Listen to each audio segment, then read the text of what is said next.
A festive party combined with an awards ceremony and a lot of fake smiles from the authorities was in full swing. For me, this event was as boring as all the previous ones I attended. However, this year there were two big differences. First, my two friends from the IT department didn't show up, so there was no one to get drunk and chat with. Secondly, it meant that I was forced to watch my wife, Katie, flirt and dance with the big shots. Judging by the table we were seated at, she was up for a major award this year. I didn't like it. My name is Andrew Weston. To friends, family, and my wife, I'm just Andy. Don't let my big name fool you. I'm not rich. My ancestry traces back to British Lieutenant General Aylmer Hunter Weston, who served in the First World War. He was later involved in the trade union movement in Scotland. Worldview Inc. is the company I work for and whose party I attended. We met under rather strange circumstances. You see, I used my advanced hacking skills to find a way around their firewall and then sent an email to the head of the IT department requesting a meeting. A meeting, not an interview. That's how I got the job. The VP was so impressed when I showed them a few simple missing lines of code that he immediately offered me the job. I agreed and was already in my fourth year of work. Worldview is a large international conglomeration. They had interests in almost everything. Large land developments were their main market. Technology, food, and weapon systems were among the many other areas in which they were involved. They had offices in 59 countries. I worked here in Spokane at our American headquarters. We had offices in Portland and Seattle, and several dozen between the Rocky Mountains and the Pacific Ocean, all the way to Mexico City. I hated bosses. They treated me like a servant. Of course, I was able to make snide and derogatory remarks when I was working on middle management's workstations. They were prohibited from responding with inappropriate behavior according to our HR rules, and I knew how to stay within the boundaries of what was acceptable. Speaking of inappropriate behavior, my main problem that evening was Jack Powers. He was Executive Vice President of Sales and Operations for North America. A pompous title, perfect for this pompous man. He had Katie's attention completely, and I didn't like the way he looked at her. I also didn't like the way he danced with her. I was about to intervene when the lights in the hall flashed and all the employees were asked to take their seats. The music stopped and Katie and Jack arrived at our table at the same time as me. Katie introduced Jack as if I didn't work for the same company. I looked at them both like they were crazy while Jack held out his hand to me. "Glad you could come, Andrew," he said with that famous fake smile. "I heard that there's some kind of infection going around in your department." He let go of my hand and turned slightly to take Katie's hand. "I'm really glad you're here to share in your wife's success tonight. We have an important announcement." I didn't like it either. Katie didn't say a word about any announcement, and although her face showed surprise, I still smiled and helped her sit down and then sat down next to her. Jack sat down to her right. He was one of the few single executives in our corporation. At our table sat important figures from our department. Piers Botswana was our finance director, his name a result of his mixed British and Indian heritage. He rarely spoke to me, so I assumed he didn't love me.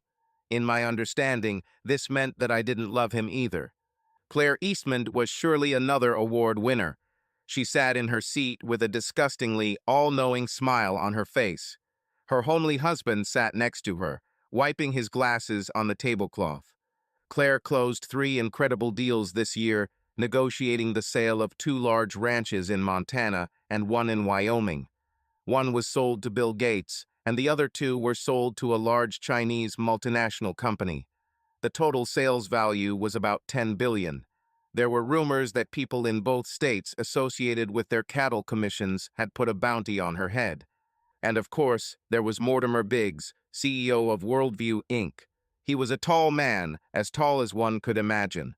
I estimated his age to be around 70, but it was hard to tell given his good looks, health, and imposing presence. Biggs' wife, Eleanor, sat proudly next to him, saying little even when spoken to. Several strange glances from her during the meal bothered me, although I tried not to notice them. As the dessert plates began to be cleared away, Jack stood up from our table and walked toward the stage. I noticed that Katie's hand seemed to move away as he stood up and left. Was she holding his hand? It didn't make any sense to me, so I tried to brush it off. What I did was lean forward, trying to read her expression as she stared after him. Jack announced that the award ceremony would start in half an hour, and that everyone should enjoy the open bar not too much. He tried to joke. The orchestra started playing upbeat music, and I extended my hand to Katie. "Shall we dance?" I smiled and nodded towards the dance floor.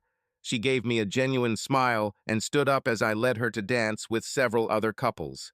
We took ballroom dancing lessons twice, and although we were not experts, we were able to show decent results.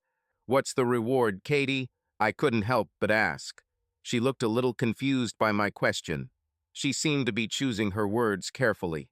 "I wasn't sure," she said in a quiet voice. "I knew that I was on the list of applicants, but, well, I think Jack decided that since I was seated at the table with the main leaders, then everything was already clear." "What reward is this?" I continued. This caused Katie's eyes to move rapidly before she regained her composure.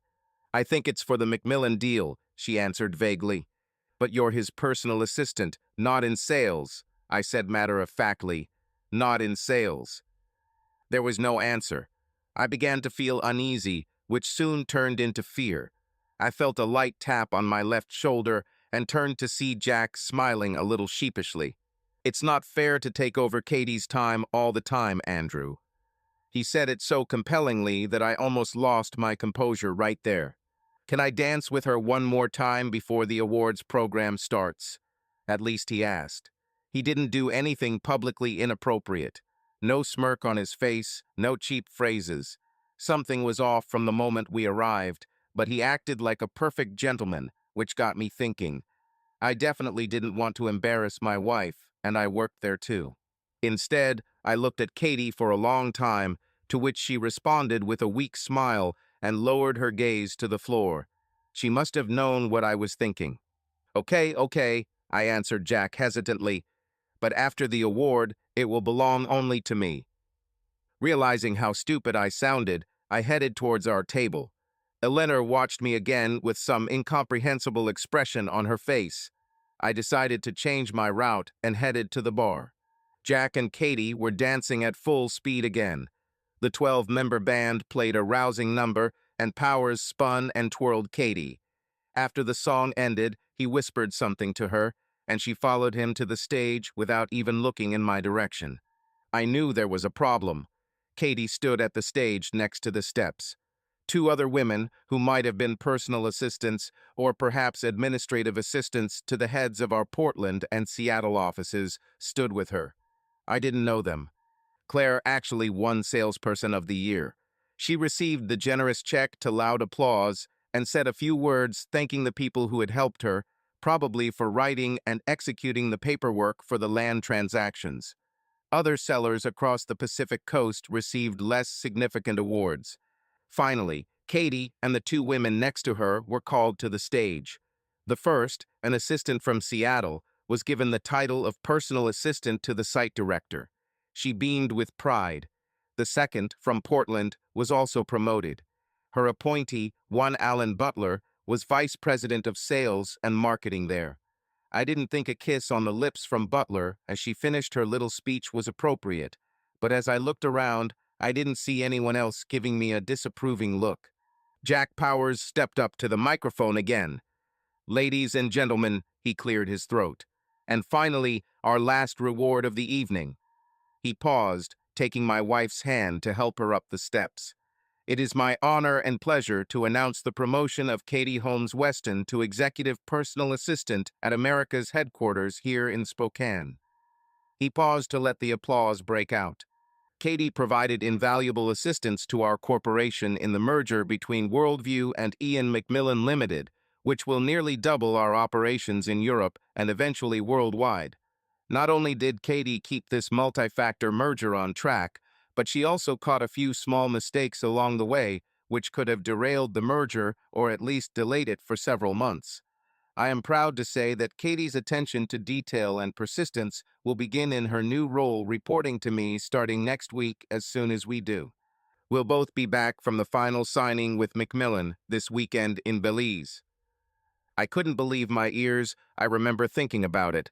I sat there in shock. But when my wife stepped up to the microphone to say a few kind words about her boss, I watched as Jack stood next to her, his arm wrapped around her waist. He held her there as they both turned and walked off stage right. I immediately jumped up from my seat, but so did everyone else in the room, just for a different reason. As I began to move toward the stage, I felt a strong hand on my shoulder. I tried to brush it off, focusing on my wife and Powers, but the tight grip tightened. I quickly turned around and looked straight into the face of Mortimer Biggs. "Can I talk to you, my boy?" He was friendly. I need to see." I hesitated, realizing what I had just seen between my wife and Powers, but most surprised that Biggs himself hadn't noticed it. He interrupted me. Biggs saw hesitation and conflict in my gaze. He put his hand on my shoulder. "Let's let Katie enjoy her moment on stage while you and I find some privacy." Mortimer led me with his hand on his shoulder towards the exit of the hall. I turned around to look at my wife.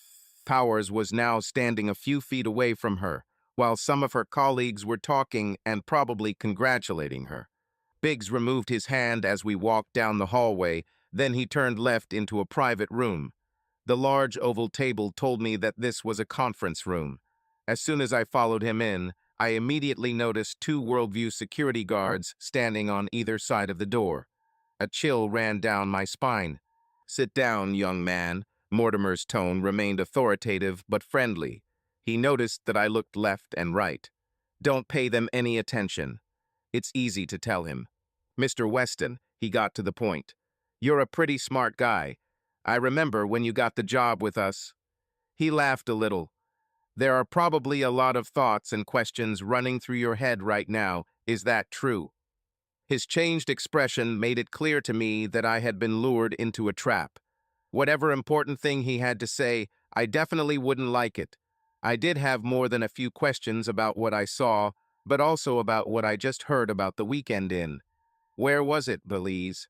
In the milliseconds I had to formulate a response, I decided to play it cool. Losing my composure will only make the situation worse for me and possibly for my wife, judging by the two thugs. Let him talk, I thought before nodding to him. Mortimer's smile turned into a malicious grin. He's clearly been in this situation before, if I had to guess. "Well," he said, walking around to the other side of the table. "Let me help you with some of them. Yes, you heard that right.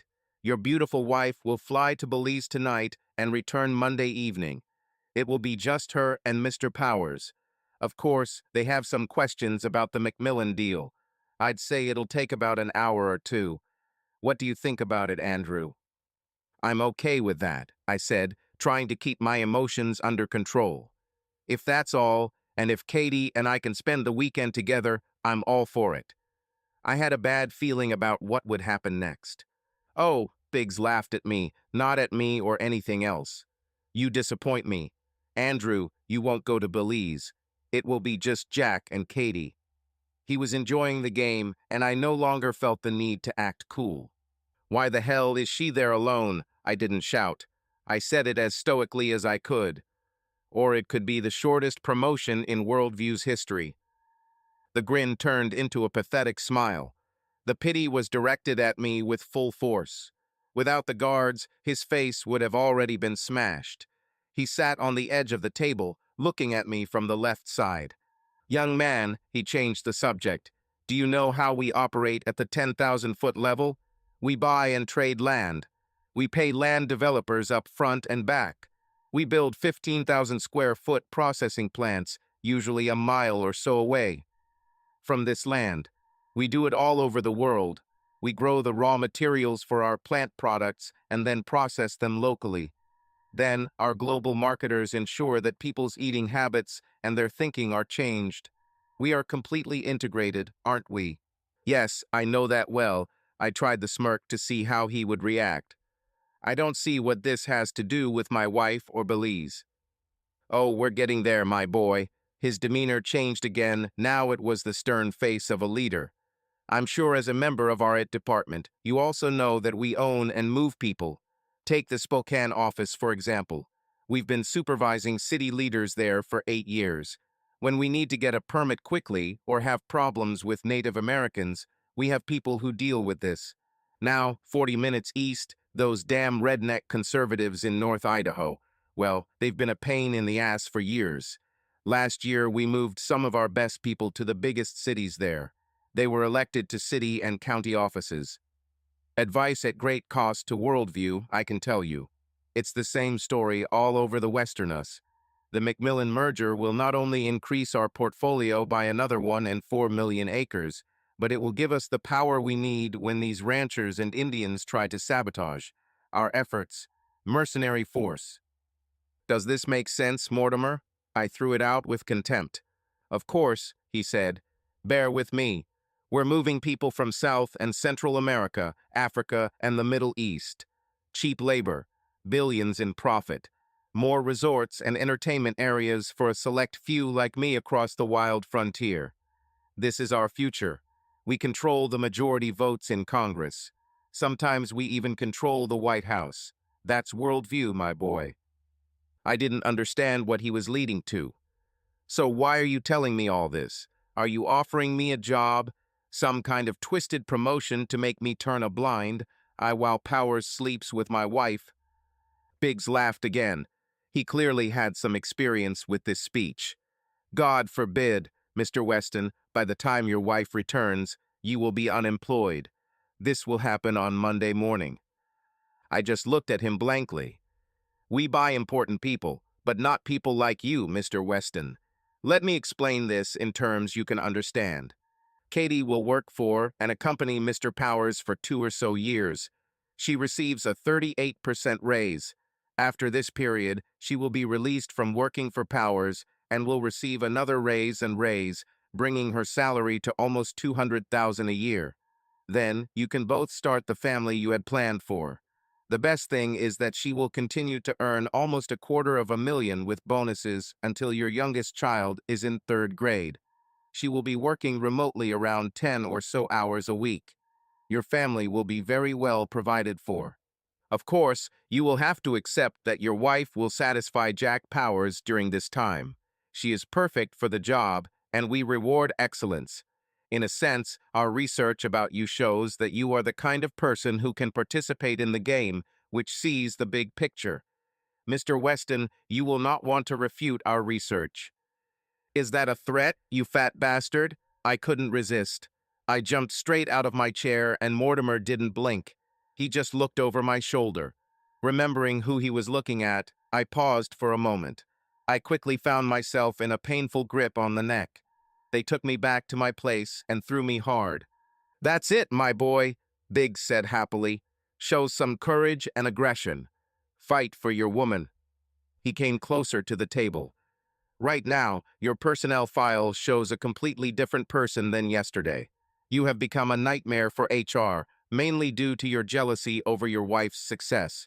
You act as if she is sleeping with someone to get to the top, making baseless accusations.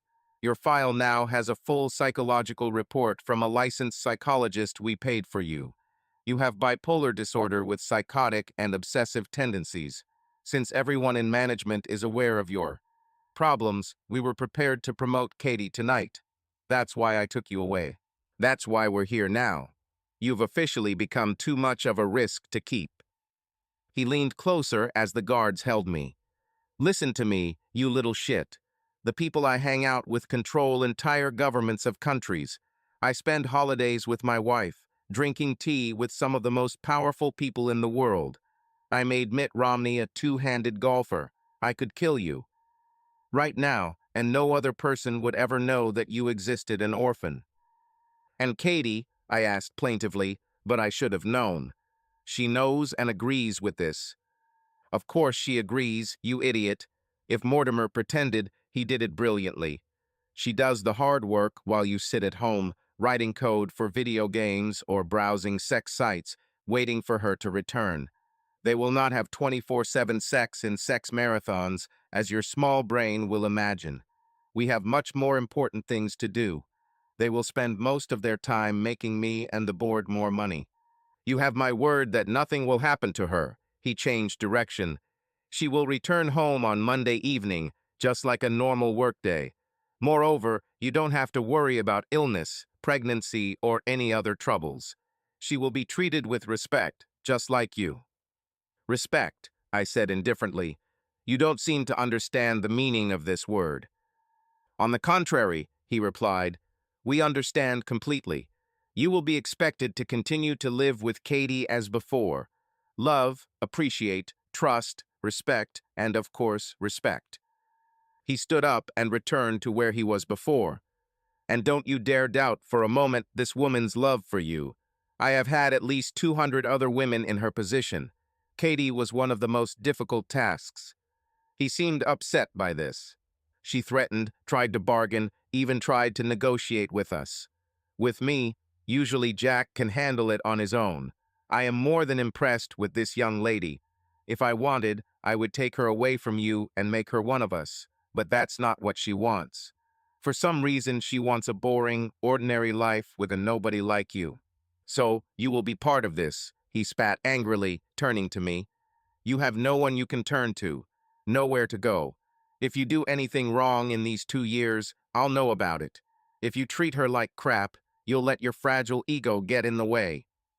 On the way, it won't do you any good either. I need her in better shape. You can play by the rules and start the life you've always dreamed of in 2 years, or you can just die. When did you come up with this plan? I should have known this. When did you start making arrangements with her to become a corporate prostitute? Mortimer looked up at me again. I felt a strong blow to the left side of my head, which sent me to the floor. This is a very bad start, Weston, he warned. Never humiliate Jack's assistant. Never. The other guy picked me up like a rag doll and sat me back down on the chair. Mr. Weston, we're done here, and I need to get back to the festivities. You are scheduled to report to HR on Monday morning for your exit interview and distribution of your funds and benefits. Don't make any mistakes, or this will be the last thing you do. The same guy lifted my head and stepped back. I felt a sharp pain in my left shoulder, and as I was losing consciousness, I noticed 2 wires and conductors attached to something that was burning my shoulder. I woke up with a terrible headache. Even sitting was painful, so I carefully put my head back on the pillow and began to rub my temples. The second thing I noticed was that I was in my bed. In our bed, it will probably be her bed now, after this weekend. I couldn't imagine sleeping with her again after she spent time with Jack Powers, despite all the threats. As I tried to figure out what happened, I thought, what the hell happened? The events of the previous evening were so unreal that I could hardly believe that it actually happened. Instead, my thoughts turned to Katie, trying to bring myself back to reality. My wife was not in bed with me, and I did not hear any sounds in the house. This meant that I was not sleeping. I couldn't remember how or when I got into bed. This brought me to my feet. I rubbed my left shoulder as I headed first to the guest room and then downstairs. Neither Katie is in the living room, nor is she in the kitchen. I opened the kitchen door to the garage. Both our cars were there. She wasn't at home. It wasn't a dream. As I put on the coffee, I took 3 Advil tablets with a full glass of water. I realized that my bladder needed to be emptied immediately. I skipped the downstairs bathroom and headed to mine in the master bedroom. It was there that I found the dagger. There was a note taped to the mirror, written in Katie's hand. Good morning, dear. I'm sorry you got sick at the party last night. I gave you 3 Advil before I put you to bed to ease your headache in the morning. I'm also sorry I had to leave so early for the merger conference. Since it's taking place in Belize, my phone will be turned off. Please don't call me. I'll try to call you from the hotel. I know you're always worried about me, and that's nice. Don't worry, my beloved.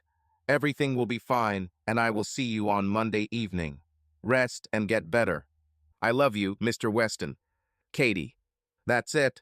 I'm not proud of the fact that I slid down the wall onto the floor and cried in the fetal position. My head hurt even worse after that, but it was somehow cleansing. My liver will probably fail until the evening from all these painkillers. I urgently needed food. The hot water in the shower helped calm my inner turmoil a little. I sat at the table, eating 4 sunny side-up eggs, half a dozen sausages, and an English muffin, rereading her note, trying to find something that wasn't there. I knew there was no conference. Was this her way of letting me know where she was? Perhaps Mortimer was lying. Maybe Katie has been tricked, or worse, kidnapped and held against her will. Complete denial took over. On the other hand, she could be part of it. But then why all these ceremonies and explanations from Biggs? If he were that powerful, he could simply destroy me without telling me all the details. I had to think about it. It also dawned on me that, at least for now, I needed to approach this situation as a technical problem at work. Working through the problem in reverse order, proving things one by one, which would allow me to rule out others. First, were there obvious signs from Katie that I missed? I started taking notes as I swallowed my food and poured a large mug of coffee into it. Katie and I met after college. I just graduated from Gonzaga University with a degree in computer science and engineering. My second major was software architecture. Katie had a degree in marketing and was self-taught in graphic design. In addition, her organizational skills were excellent. One of the first things Katie and I discovered we had in common was that we were both orphans. That wasn't entirely accurate, at least not in the way most people imagine an orphan to be. Her drunken father ran away when Katie was 7. As far as she could remember, her mother tried her best at first. As Katie described it, their family already had almost nothing. Eventually, the mother switched to illegal substances. Everything went downhill. Her mother committed suicide 3 days before Katie's 10th birthday. Katie had a much harder time than I did, whether in group homes or with foster parents. In comparison, my last adoptive parents treated me like one of their own from the time I came to them. They even offered to let me stay until graduation and for the summer since my birthday was in April. As the oldest couple, they had been raising children for almost 20 years and decided that I would be the last. They retired to Florida when I went to college and moved to Germany a year later. Katie was already working at Worldview when we met. Looking back, I could hardly find anything soulful other than our common childhood experiences. We both loved metal and football. Of course, I was a Seahawks fan, but Katie had some kind of affinity for the Pittsburgh Steelers. When I asked her, she said it was because of their uniform colors. The rest of our common interests concerned our future. After going through the system, Katie and I talked a lot and planned our future family. 2 children, or 3 if the first 2 are of the same gender. We discussed schools, discipline, and how to shape their moral principles at length. We talked about it all the time, even during long hikes and camping trips. We discussed our home situation and where we were going versus where we wanted to be, how much we wanted and needed to earn, how to best manage our income and make smart investments, and when to hire a financial advisor to guide us.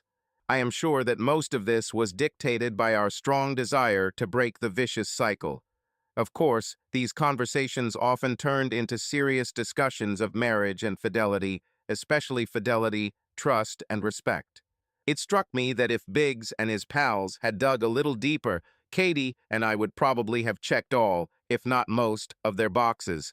We would be like a gift to them that could be used, except perhaps for the loyalty aspect, which seemed to be their lure or threat. I felt like calling my adoptive parents in Germany and asking for advice. I suppressed this desire for 2 reasons. First of all, I didn't know what exactly I was dealing with, and I didn't want to drag them into something that might get them into trouble. Secondly, I had a desire to prove that I could cope on my own. For all I knew, Biggs, Powers, and my wife could be watching me eating breakfast right now on some video channel and laughing at me. Paranoia began to rise. By lunchtime, some of the brain fog had cleared, and I decided that 2 aspects required my attention before I could make a choice about my next steps.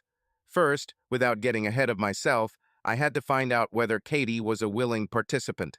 Looking back over all our conversations over the past 3.5 years, I could imagine that she might have been swayed by promises of money, power, and a luxurious life. If she was offered what Biggs was talking about, I could imagine my wife being in a situation where she reluctantly agreed to it. This could play into her fears of failure. I knew she was worried about following the path of her biological parents, just as I sometimes worried about myself. The difference was that during my teenage years, my self-esteem and self-esteem were boosted. Butcher's may not have been as much. I even remember how jealous she was that my adoptive parents were at our wedding. This seemed odd considering they helped pay some of the expenses. Additionally, I decided to learn everything I could about Worldview Inc. and those rich bastards. Although it would have been a little more difficult without the job, I still had the same skills that I used to hack their system and get the job in the first place. In many ways, the public library computer could give me as much information as any other. I'll probably need a new tablet to send data, and I will need to make sure that my IP address is constantly changing. And then it dawned on me. In my backpack was the tablet of my colleague Victor Davis. He got into trouble while watching adult movies on his work device and offered me some money on the side to clean it up.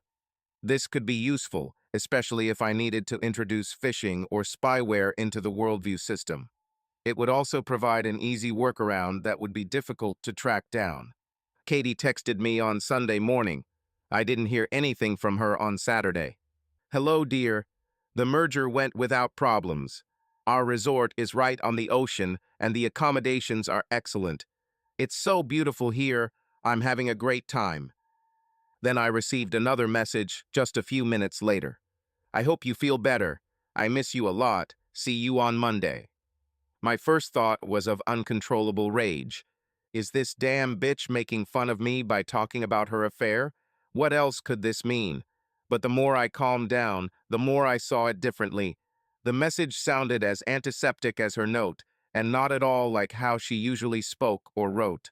Perhaps she was taught what to say or told exactly what to write. What bothered me most was that there were more questions than answers. Over dinner, I looked around our house again, trying to decide where I could sit and work on my laptop without being noticed. On Saturday, I searched in vain for recording devices and found nothing. I even checked the garage for a server, a hidden laptop with an external hard drive, but found nothing. Walking back into the house from the garage, I noticed this, and it was purely an accident. A small eighth circle of white color protruding from the top of the gutter on the corner of the house. Everything flowed together with the white drain pipes. I went up to the attic, and there it was, in the same corner of the house. A powerful laptop was connected to a small tower. The cable ran through a small hole drilled under the roof into a device that looked like a military-grade indoor-outdoor router. Whoever installed this has done it dozens of times already. The quality of the equipment was impressive. It would be even more impressive if it weren't used to spy on me. My first thought was to turn it off and put it away. My second thought was to call the police because now I had at least some evidence of this unreal situation. But what did I really have? This could make me seem even more paranoid or even crazy. Then I thought about Katie. I was still inclined to think that she was involved in all of this, or at least a slightly reluctant participant, but I couldn't be sure. Should I trust that maniac Biggs without listening to my wife first? No, I answered myself. After much thought, I decided to play along until I could talk to my wife. If things are as Biggs said, she might even be in danger if I try to stop them right now. I could have made a plan instead of risking our lives. So I sat down at the very far end of our kitchen table, with just the glass door to the patio and a bare wall behind me. There would be no unwanted surveillance on me unless Biggs and Worldview had Navy SEALs at their disposal. For new thoughts and ideas, I used a pen and notepad. I wrote down only what I knew in bullet points, and then under each bullet, I wrote down questions that I still had to figure out to help organize my thoughts. I decided to take everything Mortimer said as fact because it was also a worst-case scenario, but I wrote down questions about what he said that seemed counterintuitive.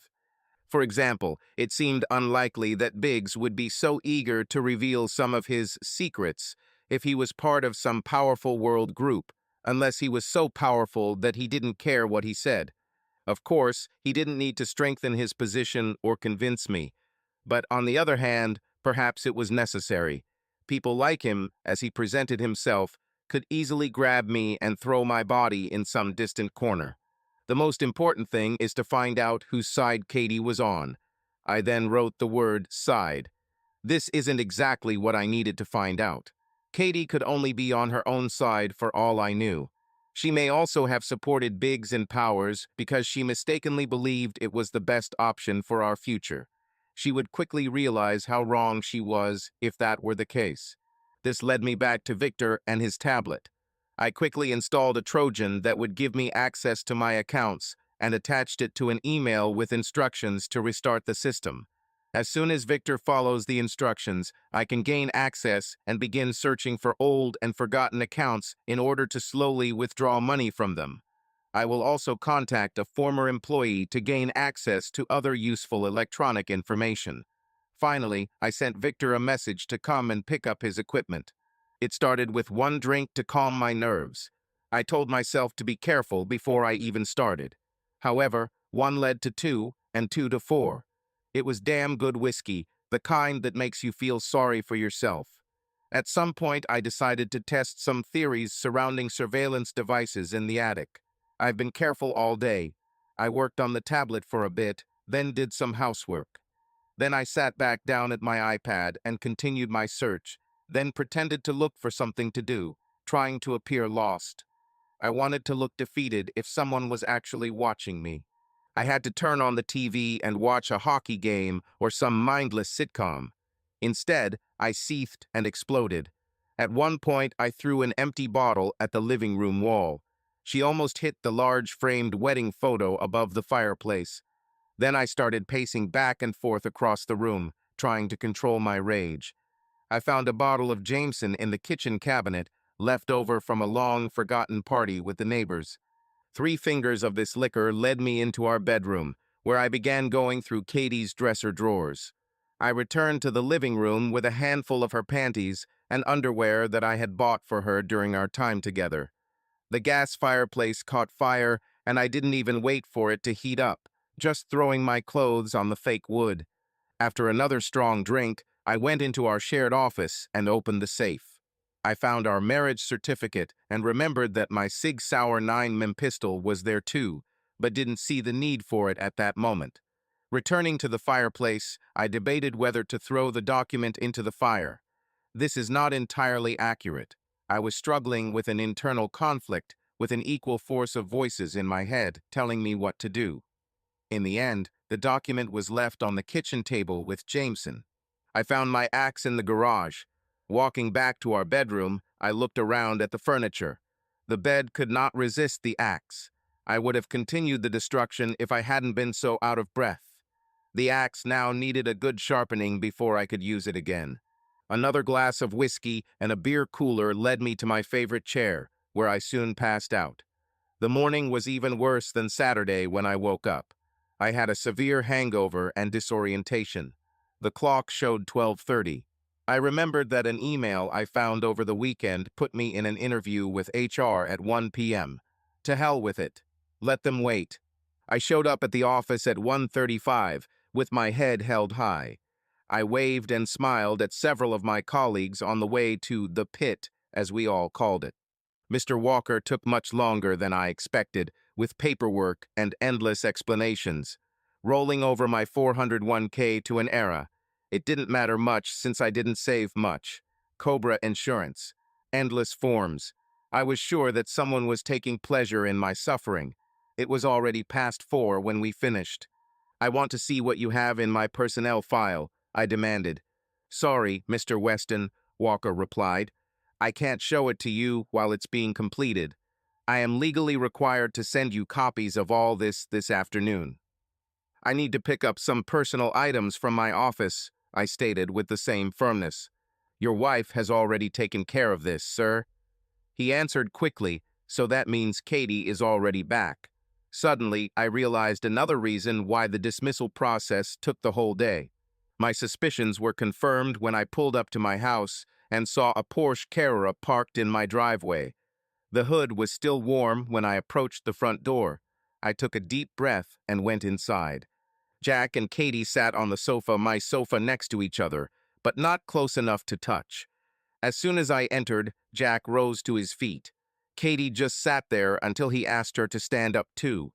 This simple act was so surreal that it sent a shiver down my spine. It seemed Jack not only wanted her in bed, but owned her. "Welcome home, Andrew," he said in his friendliest, businesslike tone. "I hope your last day at Worldview was eventful." It was like an ambush, which of course it was. He might have been planning to provoke me into attacking, but that wouldn't have fit Biggs' scenario. I didn't answer right away, trying to understand what kind of scoundrel was doing in my house. I didn't have to wait long. "I thought we should meet in person, he continued, face to face. I heard that you were unhappy and disappointed on Friday night. The way this was all planned, I assure you, it was not deliberately caused to cause an effect or cause pain, it was simply necessary." I was still standing in the hallway, staring at them. Movement in my peripheral vision caught my attention. Two very large and well-dressed men entered the room from the kitchen. "Gentlemen," Jack looked at them, then motioned for me to sit in my chair. "Please wait for me outside. Andrew, please sit down." There were many warnings that I wanted to voice at that moment, but they all seemed like empty threats. I decided that after all there would be no harm in sitting down since he had brought security with him. "Andrew, let's get straight to the point," he continued. "I know Mortimer has already explained everything, but I want to repeat it. Your wife, Katie, has become an integral part of our organization. I assure you, her skills and work ethic have earned her promotion and favor." It was rich he talked about morality. "In fact, I see Katie reaching a director or vice president position in the near future, say 2 to 4 years from now. She has a stellar career at Worldview." He paused, and I sat there like a statue. "Now," he cleared his throat, "let me point out the part you're clearly having trouble with." Seeing that I was not going to answer, he continued, "Like all my previous assistants, I demand hard work, loyalty, and companionship." He said the last word with a hint. "The companionship component will be rare, but according to my needs. I assure you that Katie will always be respected and treated well, as will all of my past or future assistants. We will be working together on multi-million-dollar deals, and the pace will be frantic. But this is not forever. There is a certain period."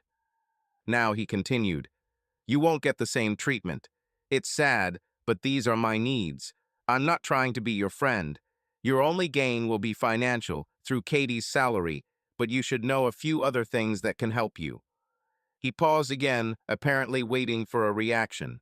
"First of all, there is no possibility of an affair. I don't have time for this and never have. Any intimacy will be a continuation of her job duties. Also, any attraction on Katie's part to my considerable bedroom skills would be greatly discouraged." He started talking faster, probably trying to stop me from interfering. "There will be no bedtime conversations, gentle words, or humiliation of you. I fully expect Katie to cherish you as a husband and look forward to coming home to you. We discussed this over the weekend, and she will be able to share my many expectations with you later. They include her devotion to me and respect for you." I found the specific words he used interesting. For example, treasure. Loyalty and respect were directed towards the wrong person. What I wanted to do most was jump up and beat them both up.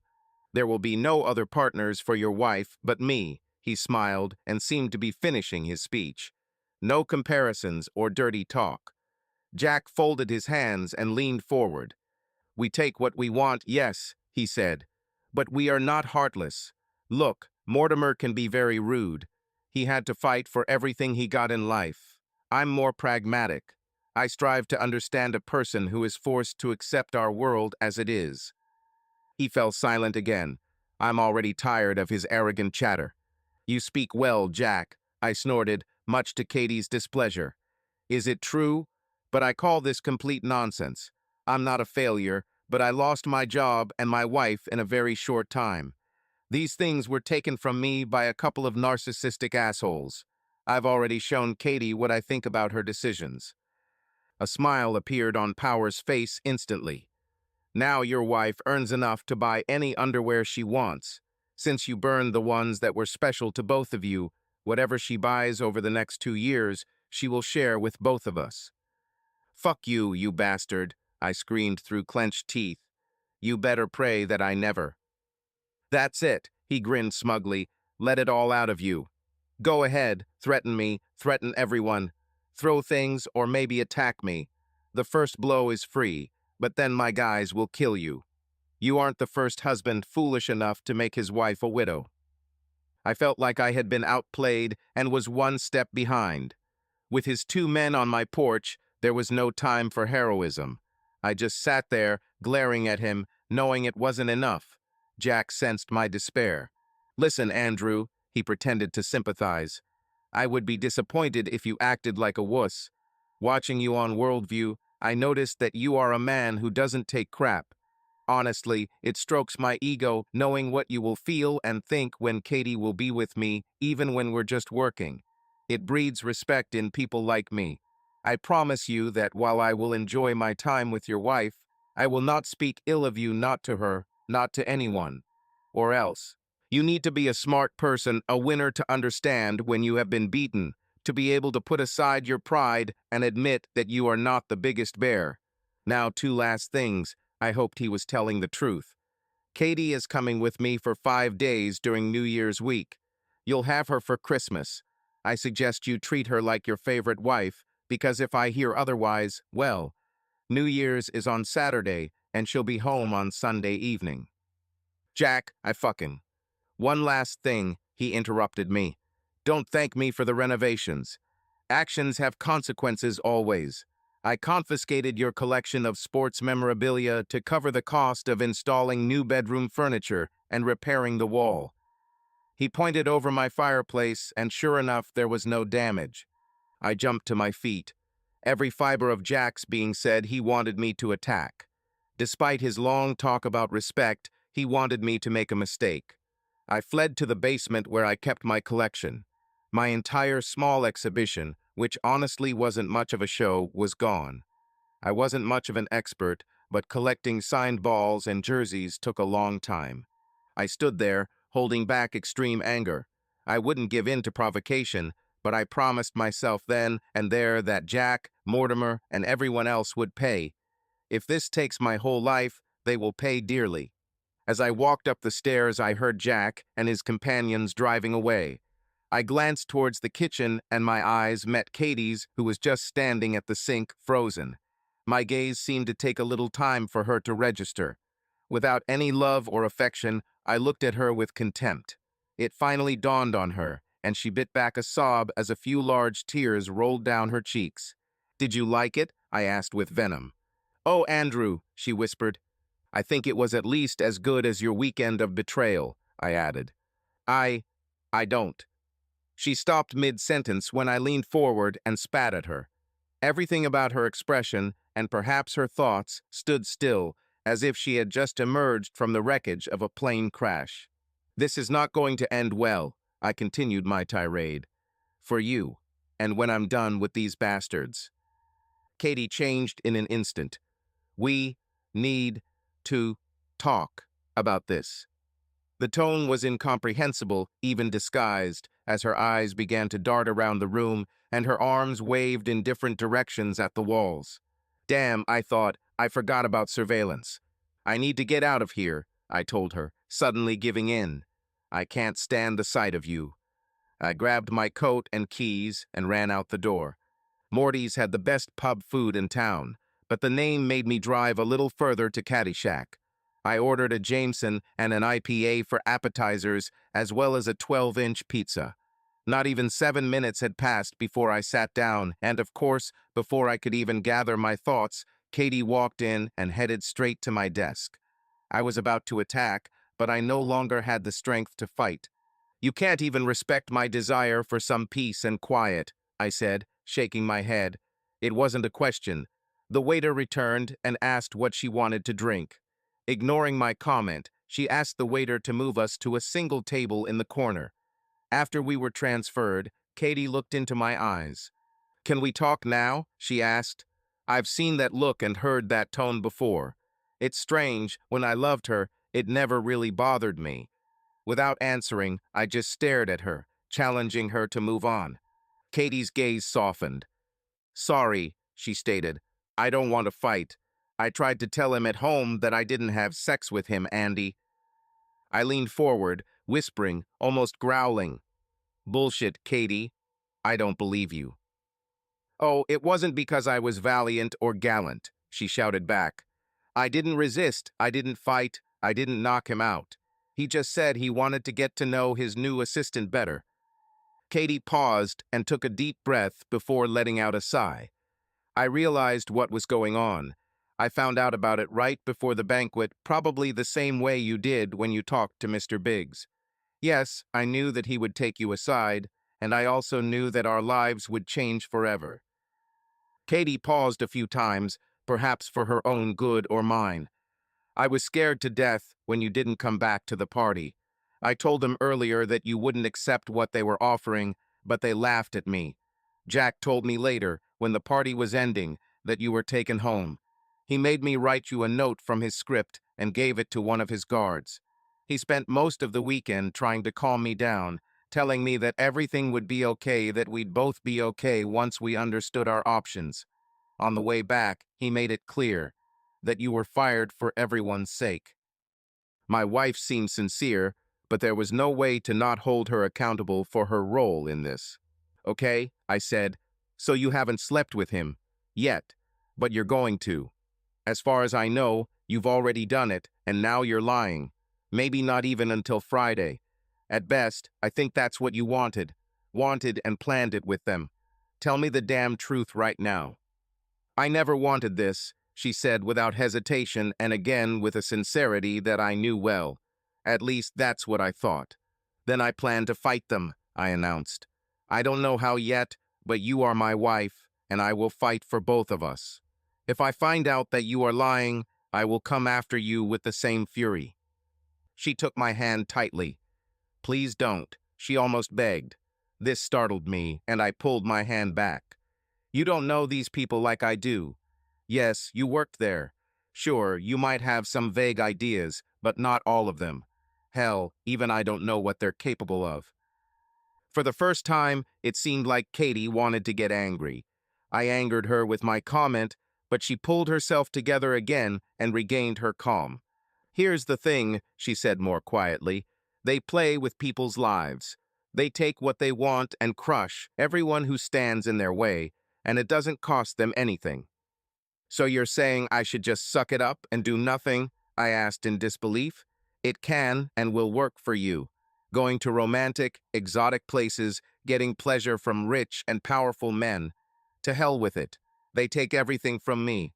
Job, wife, self-respect, and so on." Of course, she leaned in, more annoyed than before. "Be the big man. End up dead and gone forever. Leave me to deal with them. Leave me crushed with grief because I'll never know what happened to you. Sad and scared for my own life, so no confessions to the police when they interrogate me about your disappearance. Crushed with guilt because I took this job in the first place and did not recognize who and what these people are or what they are capable of. Fear, the constant fear that when they're done with me, I'll end up at the bottom of the lake next to you. Try to be a hero, and that will be and my future." "They're bluffing," I countered. "All that drama you just spewed, Jack probably told you, coached you to say it. If you really meant it, come with me to the FBI right now. You were taken across state lines and out of state against your will. This means that we can bypass local authorities." Katie looked exhausted and sad. "Andy, I love you," she began, "but you need to get your head out of your ass. I need you now. We need to decide what we're going to do, what we can do, if anything. They're not threatening me with my life, but with yours. And damn it, I don't know what to do." Katie burst into tears. She put her head in her hands on the table and cried.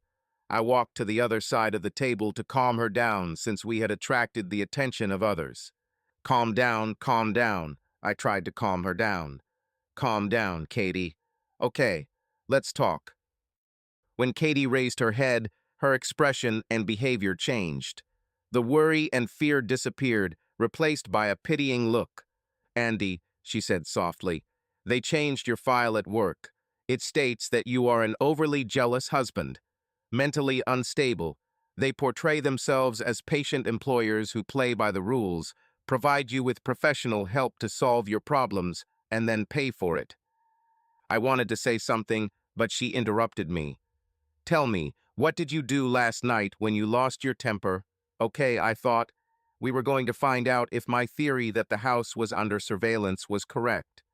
Then it dawned on me that I already knew the answer. Jack admitted it himself. I just wasn't thinking right anymore. I was completely out of my league and overwhelmed. "I assume you already know," I asked. "I know," she admitted. "I was told about this in Jack's office this morning." "And another warning to keep me in line, I guess?" I doubted whether she understood. "That's why he was at our house," she continued. "This wasn't planned until today. More threats and more addictive. It's not just a surveillance system, Andy. They made it clear, without words, that any further antics on your part would leave me alone and theirs. Jack even laughed in a way. That's when he said that he hopes you won't be able to cope with your pride and anger." She downed her glass of wine. "Maybe to show me what I'm up against, they called you into HR early and then erased everything you'd done, literally erased it." I stared, probably in disbelief.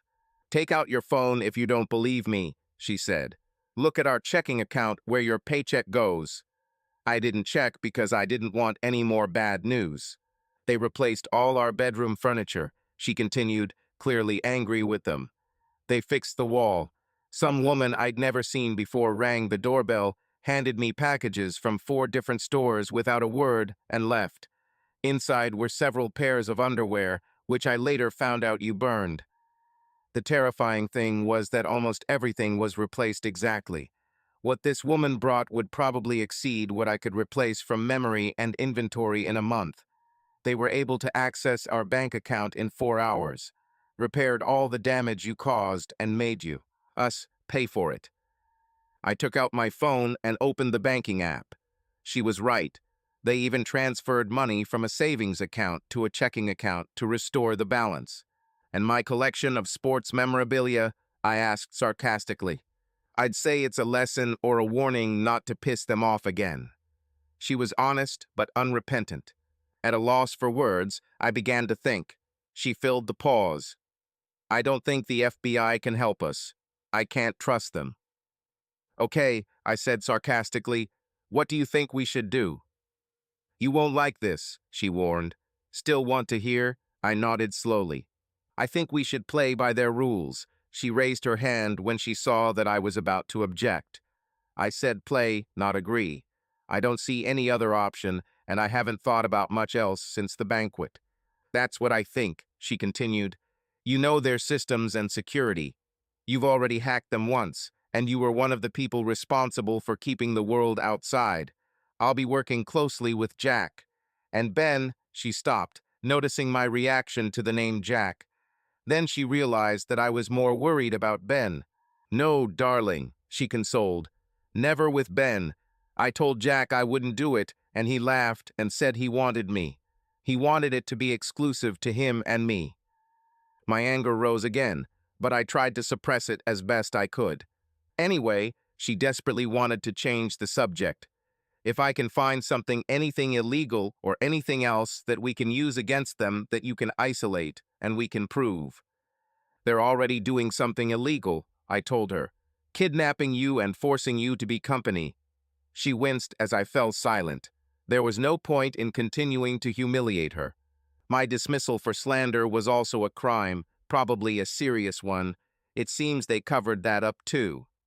There was disappointment in my voice. "Darling, think about it," she said. "The Macmillan deal was completed 2 weeks ago. Jack took me there for an hour of work that any executive could have done. That means the people at the top of Macmillan know about it too and are probably involved. They will all support the Belize trip, and they'll say you're crazy. Your dismissal will be the least of it. You'll be destroyed in your field, and they'll have a hard time finding a job.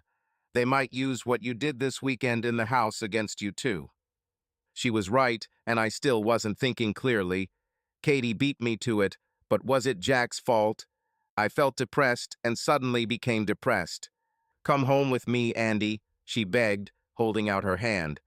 "I don't know what we can do, but whatever it is, I want us to do it together. You're still the love of my life. That will never change, and I'm your wife, not enemy. Let me prove it so you never doubt it." She held back a sob. "If you end up hating me, it will be as if they killed you, because I will be dead inside." Katie actually started crying then. I couldn't help but feel for her, and although I didn't comfort her the way I would have before last Friday, I let her cuddle up to me and cry.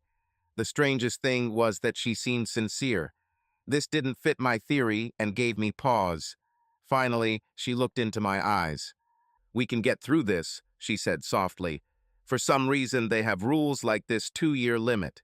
That tells me they have at least some vulnerability, or at least a perception of it in their minds. We just need to discover it." She fell silent, and I noticed that she was deep in thought. "Also, I'm not stupid," she continued. "I know how you'll feel when I'm not around. Hell, I know how I'd feel if I were you. I know you won't feel the love or desire to love me when I return home. I am sure that this will be the most difficult time for both of us because I will crave your love, but I will also understand why you cannot give it. Of course, we will need to decide how long we will go without intimacy. We need to improve our communication, even more than we were as a couple, and agree on what each of us expects from our partner in order to return to the center of our love." "Wait, Katie, I wanted this conversation to be mutual. Sounds sweet and caring on the surface, and for the most part I agree. I spent the whole weekend thinking about it. Yes, of course, the sex you will have with him, which I also imagine, will greatly affect our relationship. Unfortunately, I think this is something they make money from. Moreover, and more importantly, it undermines our trust and respect for each other, they'll think." "You're right," she interrupted. "It's already started. Jack explained the male psyche many times over the weekend, pointing out how I should treat you when I get back from our trips. He brought up things I'd never thought about, so we'll have to talk about them. But the point is, he told me repeatedly that he doesn't think you can handle this for 2 years. He told me to expect you to leave me, but to continue to do everything possible to prevent this from happening. He compared it to selling. Contract to a supplier who does not like working with us. He emphasized that very few men can stand what he and Mortimer do. I asked, then why do this? He said that the money is ours. Work is more important to the world than any single person. Then he seemed to want me to know that those couples who accepted it benefited greatly and were set for life. "We need to figure out how to get out of this situation," I told her hopelessly. "We'll run away tonight. We'll send your letter of resignation when we get to where we're going, so we'll have a head start. Or we won't send it at all." "No, Andy," she said calmly. "I've already thought about it. If I apply now at home, we'll reduce our chances of running away from them. If I apply later, it will bring them to us. It's a sick game for them," I sighed. "I need your honesty here. Tell me you're not in their game. Tell me what you didn't know before that night. Tell me you'll help us get out of this. Tell me you won't give in to their pressure over the next 2 years, that you will not be seduced by money and power." "I promise," she said sincerely. "I promise all this and more. I don't want to lose you. I want children with you. I want to grow old with you, but not before creating many memories. In the most difficult moments, when you feel angry or hopeless, while I am with him, I want you to think about me and how hard it will be for me to let this happen and pretend that I like it." Katie and I had spoken and were exhausted. I felt much better about us and our relationship, although I still had no idea how I could handle that bastard Powers having my wife on demand as his personal sex toy. I didn't care what he said. I didn't trust his words, actions, or motives. I'll have to find a way to reach them through technology. This will become my mission. Katie and I slept in the same bed that night, but only to hug each other and fall asleep. It seemed like we were clinging to each other like a life preserver. There were 6 days left until Christmas and 3 more days before Jack would pick her up. I asked her to try to find out where they were going.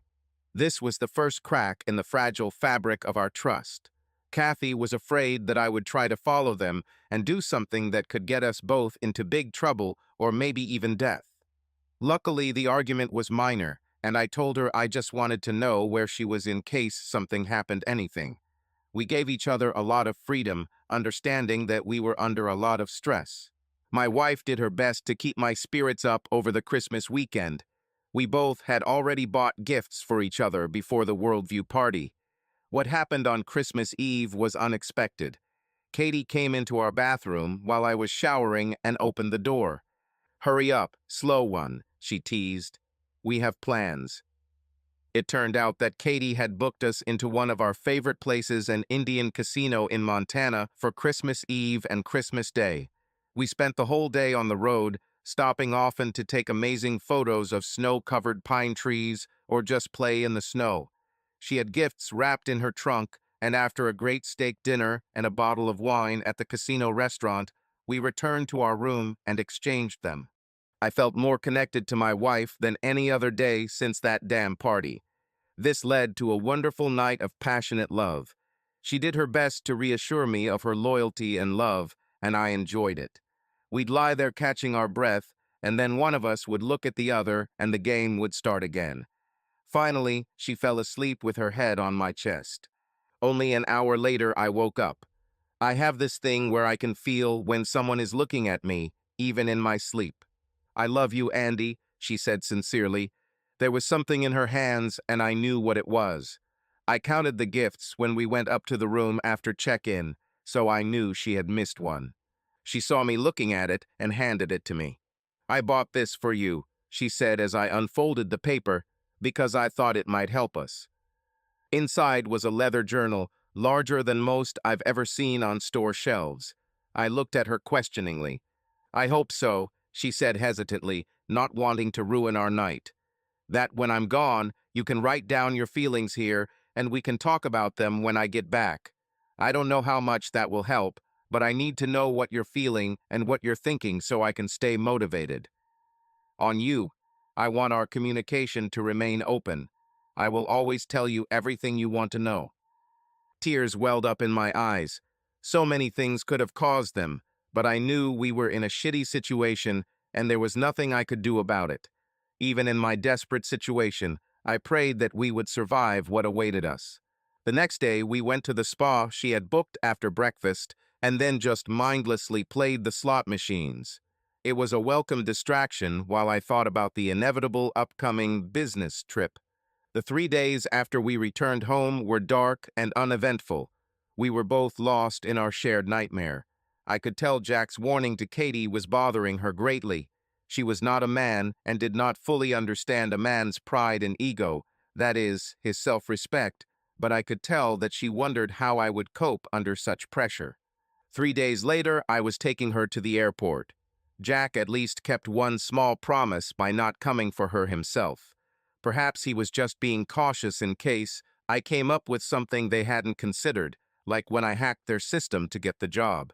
"I love you, Andy." This time it was serious. "Please try to keep yourself busy and put your worries out of your head. Use your diary. I will call you every chance I get, including New Year's Eve. I know we are finalizing a new combined executive with Macmillan, but that's all I know." I told her I loved her too. We cried a little, forced ourselves to smile, and put on brave faces. Then she left, and I had absolutely no idea how I was going to cope. On the way home, I thought long and hard about how I would survive this torture. Words cannot describe what it feels like to have someone you love with all your being taken away from you so cruelly, and then know that they will be returned, but forever changed. Changed. Forever.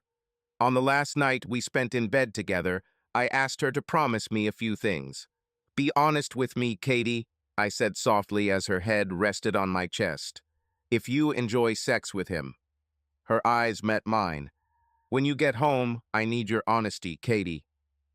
"Of course," she said, pulling away from my hand and sitting up to look me in the face. "But I can tell you now if you want." She paused, waiting for my answer, and I nodded for her to continue. "I'll like this," she said sincerely, but also with sympathy. "He'll know if I try to act it out, but for me to like it with him, I'll have to think about you."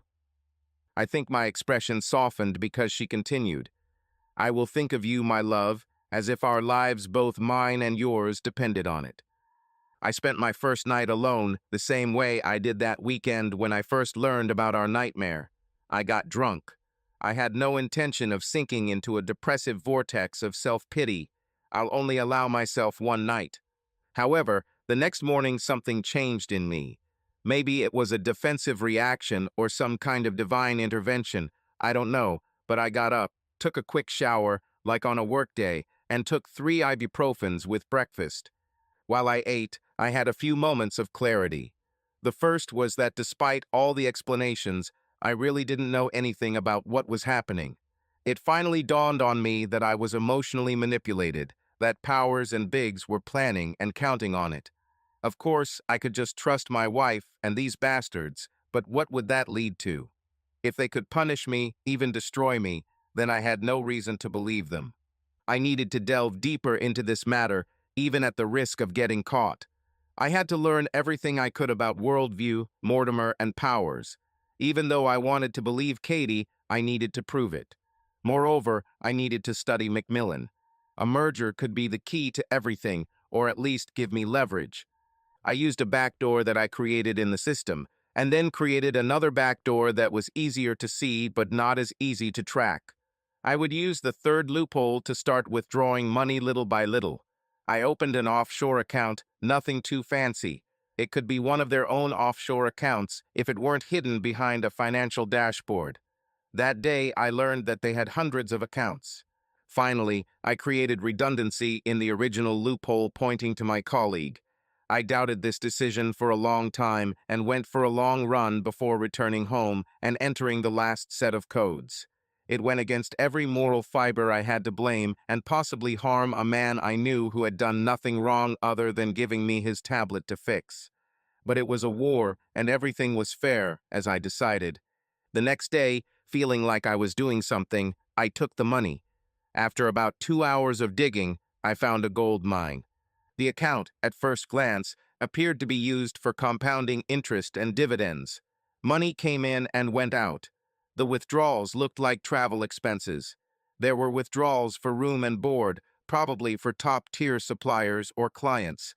Perhaps this was something more significant, since all the managers had their own official entertainment accounts. There were also withdrawals to other unspecified accounts.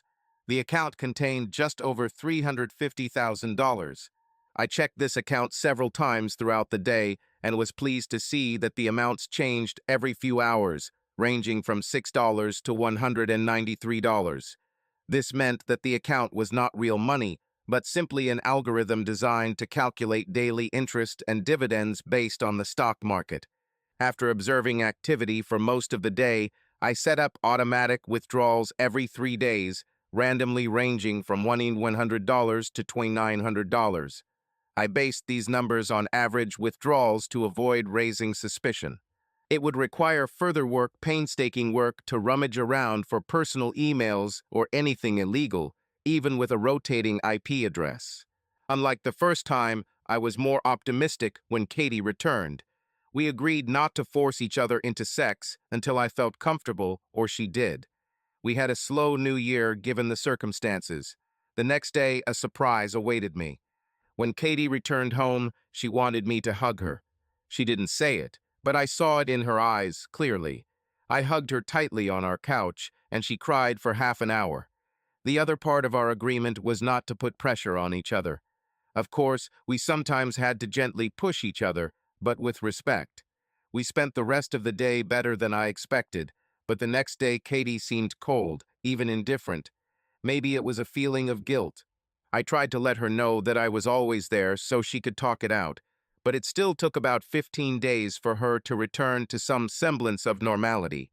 When she came out of this state, I reminded her of our many agreements, including being open and honest with each other.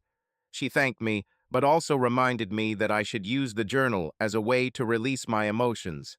When I asked her if she wanted to tell me about the intimacy or some part of the trip, She turned pale and said she was too embarrassed to discuss it. If things continue like this every time, I highly doubt our marriage or relationship will survive even a year, let alone two. We returned to some semblance of normalcy in the second half of the month and even rekindled our love lives. I have also made some progress in the worldview investigation, but not much with regard to specific individuals. I decided to take a break and come up with something special for Katie and I for Valentine's Day. That plan fell apart on February 3rd when Katie returned home from work looking gloomy. After we finished dinner, Katie looked at me across the table with an expression of horror. She found it difficult to form words or say anything at all. He already planned a trip for Valentine's Day, didn't he? I asked bitterly. She could only nod. Damn bastard, I shouted, pushing my chair back as I stood up. I tried to pull myself together and did it. I wasn't doing myself or her any good in this state. I'm going out, I glanced, as if telling her. It's not about you. I need to think about this so I don't lose my composure. It's not your fault, Katie. It's just so hard to accept. My wife smiled a little, I think because, despite everything, I took her feelings into account. She nodded again in understanding, and I left. Under the weight of my situation, I seriously thought about just running away that night. I was so confused that I didn't even want to drink. After a long drive, I returned home to find Katie in bed, looking exhausted. I crawled into what had always been our sanctuary and held her tightly until we fell asleep. The next morning, Katie looked ready to talk. I need to talk, she said quietly, somewhat distantly. I told her to continue. I don't think things are going as we planned, she began. I know, or knew that this might not go according to our plan. Now I'm starting to understand how hard this really is for both of us. I thought I could handle it, compartmentalize everything. What does this mean, Katie? I asked, not understanding. I thought it would be much easier, she tried to explain. I could stay distant. I don't know, like out of body or something. I could imagine that I'm with you. I could visualize that it's us, and then I could exclude him from his thoughts. It works during sex. But it doesn't work when he talks about sex, before or after. Sometimes he starts talking about it during lunch or dinner. Like, what is he talking about? I asked when she fell silent. He promised, she said, holding back tears in her throat. He promised he wouldn't interfere with us or humiliate you, and he doesn't, but he spies. He asks about the most intimate aspects of our relationship. She continued reluctantly, and I took our plates to the sink and opened a bottle of wine.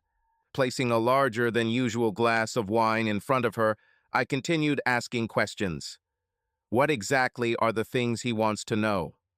Katie studied my face carefully. I knew she needed me right now and was trying to figure out if I was ready to explode. She hesitated again, I need you to make love to me, from behind. One of my eyebrows rose as I looked at her. Damn, this is so hard, she said. He's not making fun of you. It's clear he's trying not to even mention your name, but I feel like he's trying to figure out if there are things we didn't do. Sexually. He's not as subtle as he thinks. I know who always denied you this, but I want you to be the first to take advantage of this opportunity. Even if he tries to convince me to do so, I want to make sure that you are the first. It took me a while to process her words. About a minute passed before I realized I needed to breathe. Let's run away, I finally found a voice. We could just run away. They're so rich and connected that I seriously doubt they'll even look for us. They won't waste any time or energy on us. They like to play with people, with their lives. We could take the money we need and just run away from this nightmare. Katie looked at me again with pity. It was a look I had never seen in her eyes towards me before that first weekend, but now I recognized it easily. We can't, Andy, she reminded me. They'll find us, and they'll kill us or just you. I can't. I won't let that happen. And this was the main stumbling block in our relationship. We were both forced against our will. It was clear, and I felt, honest on the surface. But we couldn't agree on the final goal. She was going to be brave, like a knight in shining armor, my protector. But I didn't believe for a minute that she could handle it. Maybe I won't be able to handle it either. Valentine's Day was on Wednesday. He planned to take them to the south of France from Monday to Friday.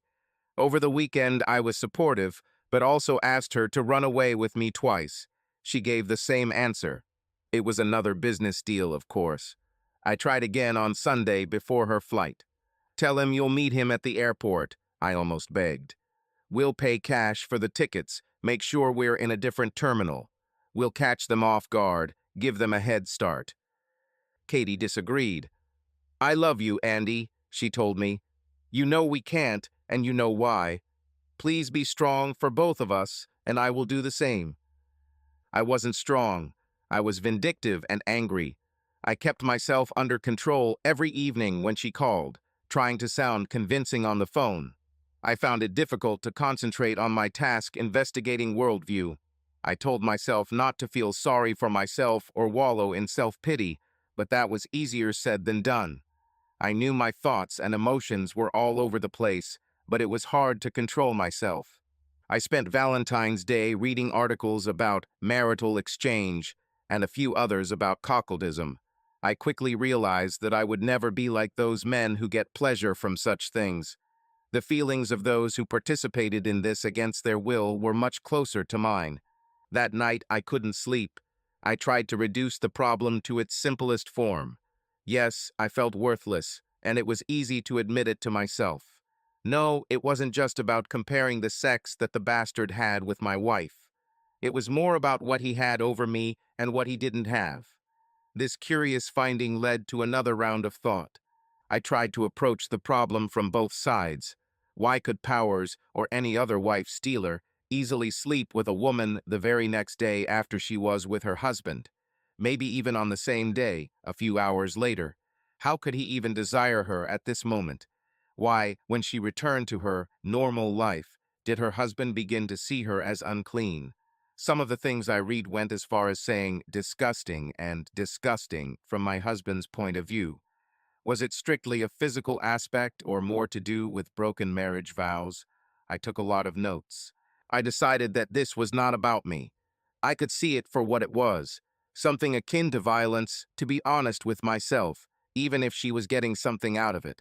Hell, we were both getting something, to be completely honest. I realized that others, perhaps even my wife's colleagues, might see her as a corporate prostitute rather than a victim. In truth, this was a high-stakes game that no one called us to play, so the benefits and consequences were appropriate. The summary of my thoughts left me with an amazing feeling of calm. Can I see everything as it really is? Will I be able to restrain myself from trying to get revenge on Biggs and Powers? Do something stupid, as Katie put it.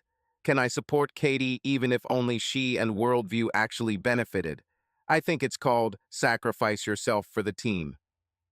Finally, I realized that there would come a time when I would put my foot down, especially if Biggs and Powers broke their word, and there was no reason to believe that they wouldn't. Will Katie accept my wishes like a good and loving wife, or will her sense of self-worth or importance take over? If this happens, then all my worries and plans will be in vain. With these thoughts in mind and a clearer mind, I made a few decisions. I will be working on my further investigation of worldview for about 4 hours a day, and will also take up a job at a food delivery service to keep me balanced and sane. Every time after returning home, Katie will be obliged to answer my direct question, whether there was intimacy between them without a condom. She won't like it, but we need to be on the same team on the same side if our relationship is to survive. If she has been with Powers without protection, or with anyone else Powers decides to suggest to her, she will have to take an STD test before we resume sexual relations. The last thing I struggled with in myself for a long time turned out to be the most difficult. I won't let these bastards break me, even if they beat me or if they somehow break Katie. I knew there was a chance that somewhere in this process she might succumb to their pressure. We both grew up in similar environments, so I knew a lot about Katie that she didn't often talk about or acknowledge, like her attraction to beautiful things. As before, Katie returned home depressed and withdrawn. I made another decision that Friday night, and we will discuss it the next morning. I had prepared a nice breakfast when she came downstairs. She was still in silent mode. When I put the plates away, I pulled a chair next to her and started talking. I thought a lot while you were away, I began. We need to set more rules. She looked at me questioningly and finally nodded, but didn't say anything. I told her about my work. She asked why I wasn't looking for a job in my field. I've lost interest in it, I answered honestly. Maybe in the future I'll come back or find something that works, but right now I need something else. Besides, I spend a lot of time every day working to find something against your bosses. I carefully broached the topic of sex. Does he use condoms? This earned Katie a puzzled look. She realized too late what expression was on her face and looked away. We used, she began, until yesterday morning. We. She stopped and took a deep breath. You know, I don't like to talk about this for obvious reasons. For what reasons? I asked. Because it affects my probably fragile self-esteem or pride. No, she answered too quickly. I guess that might be one of the reasons. I don't like talking about it because what we're doing is wrong and dirty. I don't want to hurt you any more than I already have. It was an interesting statement that stuck in my mind. I remained silent, hoping to get her to talk further. Okay, Andy, she continued reluctantly. That's how it is. We don't always have sex, like I said. On this trip, it was Monday night when we checked in and had dinner. The first night of a trip is always like this. She fell silent, apparently searching for words. On Wednesday, she continued, he apologized for taking me away from my husband on Valentine's Day. I'm sure he noticed the way I was looking at all the couples in the restaurant. Anyway, he apologized and offered to be mine. Substitute so that I wouldn't be sad and would have a clear head for negotiations the next day. I knew that wasn't what he really meant or wanted. He wanted to have sex with me on Valentine's Day because he was confident and because he could. I was right, and he was more assertive with me that night. On Thursday night, we only had a quick one. We did it quickly, and I went to my room in the suite around 5. This morning, I woke up with him pressed against me from behind, and he wanted more. I listened carefully and wanted to weigh both what was said and what was not said. I gave her some coffee and continued. He didn't use a condom that time, and I had just woken up, so I didn't think to demand one. I realized this later when I woke up again and went to take a shower. So, I took a breath. I will ask you every time you come home, and if there is sex without a condom, you will need to get tested and show me a clean result before we resume our relationship. She looked at me in disbelief. Sorry, I said, without a hint of an apology. You can tell him if you want. He may have control over us, but I'm not going to risk my life for anyone. Katie then looked down at her coffee cup, and I continued. And one last thing I won't tolerate anymore. He's had you all week. Monday morning, you'll be back in the office with him again. I'm not going to waste my weekends for the next 24 months or so letting you mop after your flings. Take it. Pull yourself together on the way home and don't spoil our time together. Otherwise, I'll find other people to spend time with to avoid your gloomy mood. Katie thought for a minute, and finally she nodded and came over and hugged me. She held me tightly, then said, Don't leave me emotionally, I love you. I'm going to get tested on Monday lunchtime. Looks like we don't have any trips planned until April. Katie got tested, and the results were clear. I'd like to say I was completely at peace, but it wasn't just her health that worried me.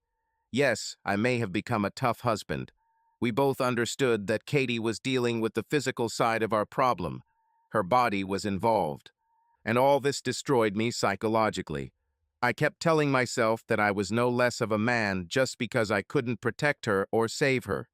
I proposed a solution to run away, and she did not accept it. I kept telling myself, you can't save someone who doesn't want to be saved.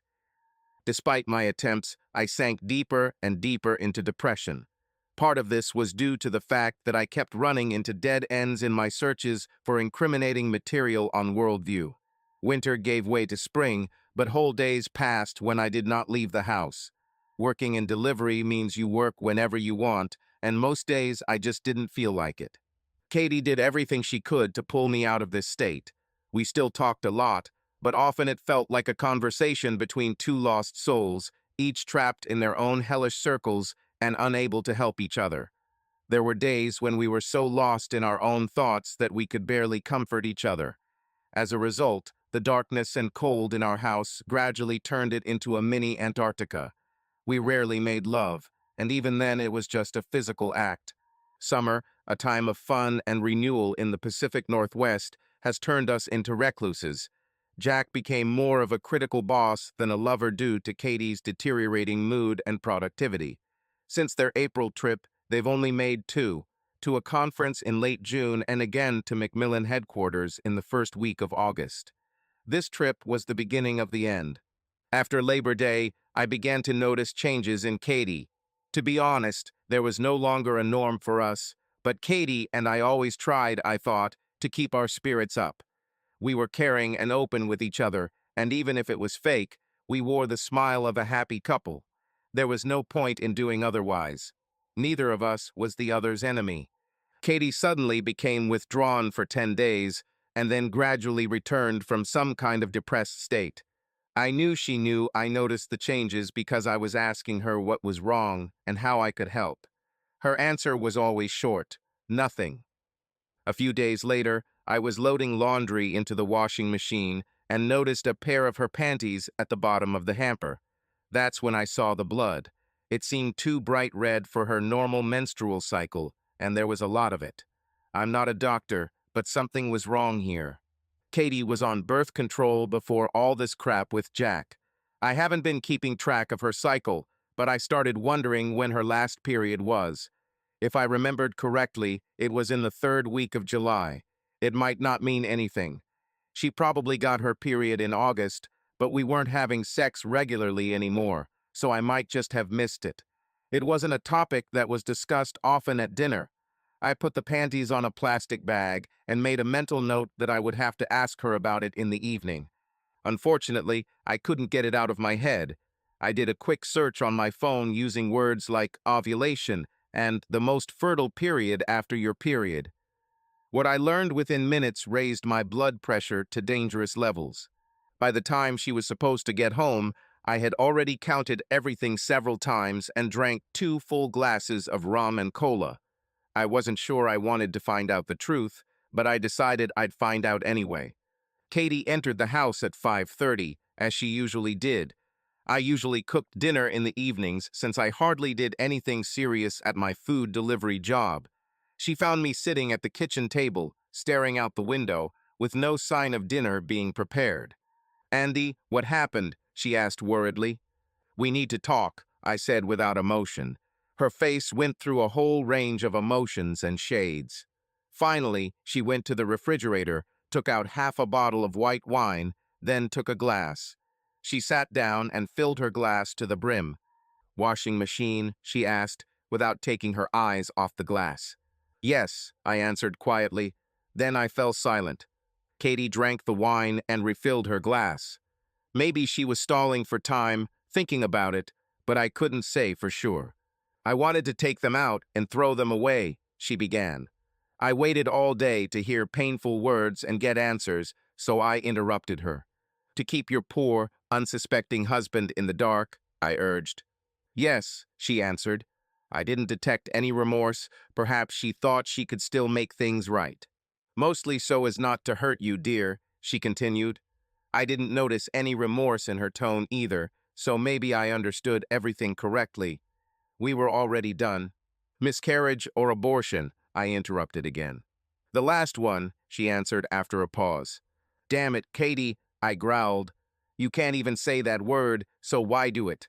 That's the level of respect you have for me. More precisely, disrespect." This made her think. I thought I might have hit the nail on the head. If that's the case, we're really done already. "I forgot to take my pills," she finally said something. "Nonsense," I shouted, hitting the table with my fist, causing her empty glass to tip over. Luckily, it didn't break on the floor. Can I explain? She answered also in a raised tone. I know you're angry. I wanted to say the obvious, but I restrained myself. I'm already tired. Tired of this day, tired of our situation, and the last thing I wanted was a long conversation full of excuses. I waved my hand, signaling her to continue. I actually missed a few days at the end of July, she began again. Right during your period and a few days after. I've been so distracted by all this pressure lately. In general, I didn't think about it too much. I just made a mental note that I needed to get back to the appointment. And then it hit me the first night I was with Jack. It really annoyed me that she called him by his first name. It's not that I don't understand that after being so close and working together every day, this is normal for her. It always felt like a slap in the face to me. I stopped Jack before we started. She spoke faster now. I needed to say something, so I explained my dilemma to him. He looked at me with a strange look, and then grinned ominously. He said it was just perfect. He said he was going to tell me to get off the pills and give you a baby for being such a good boy. I jumped up from the table in rage. Is that the word he used, boy, or something else? She looked down. I thought you said Mr. Perfect never said mean things about me, I questioned. What's happened? When did this change? That was the first time, she said, looking me straight in the eyes, as if challenging me to call her a liar. I don't believe you, I sat down again. He would never want you to give me a child. Most likely, he wanted to turn this into a competition. It looks like he won, but here's what. I had another thought. You told him I make you take tests every time you come home, didn't you? She looked at me, then lowered her head again and nodded. Anyway, I didn't think much about it. I missed a few days many times. I knew I was ovulating, but these drugs usually take a month or more to leave the body, and I had already started taking them again. Funny thing, I grinned, showing a round bag with small pills inside. Looks like you only started again a few days ago. A shadow of fear appeared on her face. I know you. Look, I know what you're thinking right now, but you're wrong. At some point, he went to the bathroom and probably rummaged through my travel case. The next morning, the pills disappeared. When I asked him, he said that he was serious the night before and that he took them and flushed them down the toilet. He said it would be good for us. He said that if you are too lazy or depressed to find any worthwhile work, then staying at home and taking care of your child will be good for you, give you perspective and renew you. I knew he didn't mean it that way. I'm pretty sure he wanted to impregnate me, but what could I do? Tell him to go to hell, I shouted, or refuse in any other way. You know better, she objected. I know you probably laughed and agreed with him, I snorted in response. She shook her head in mock bewilderment.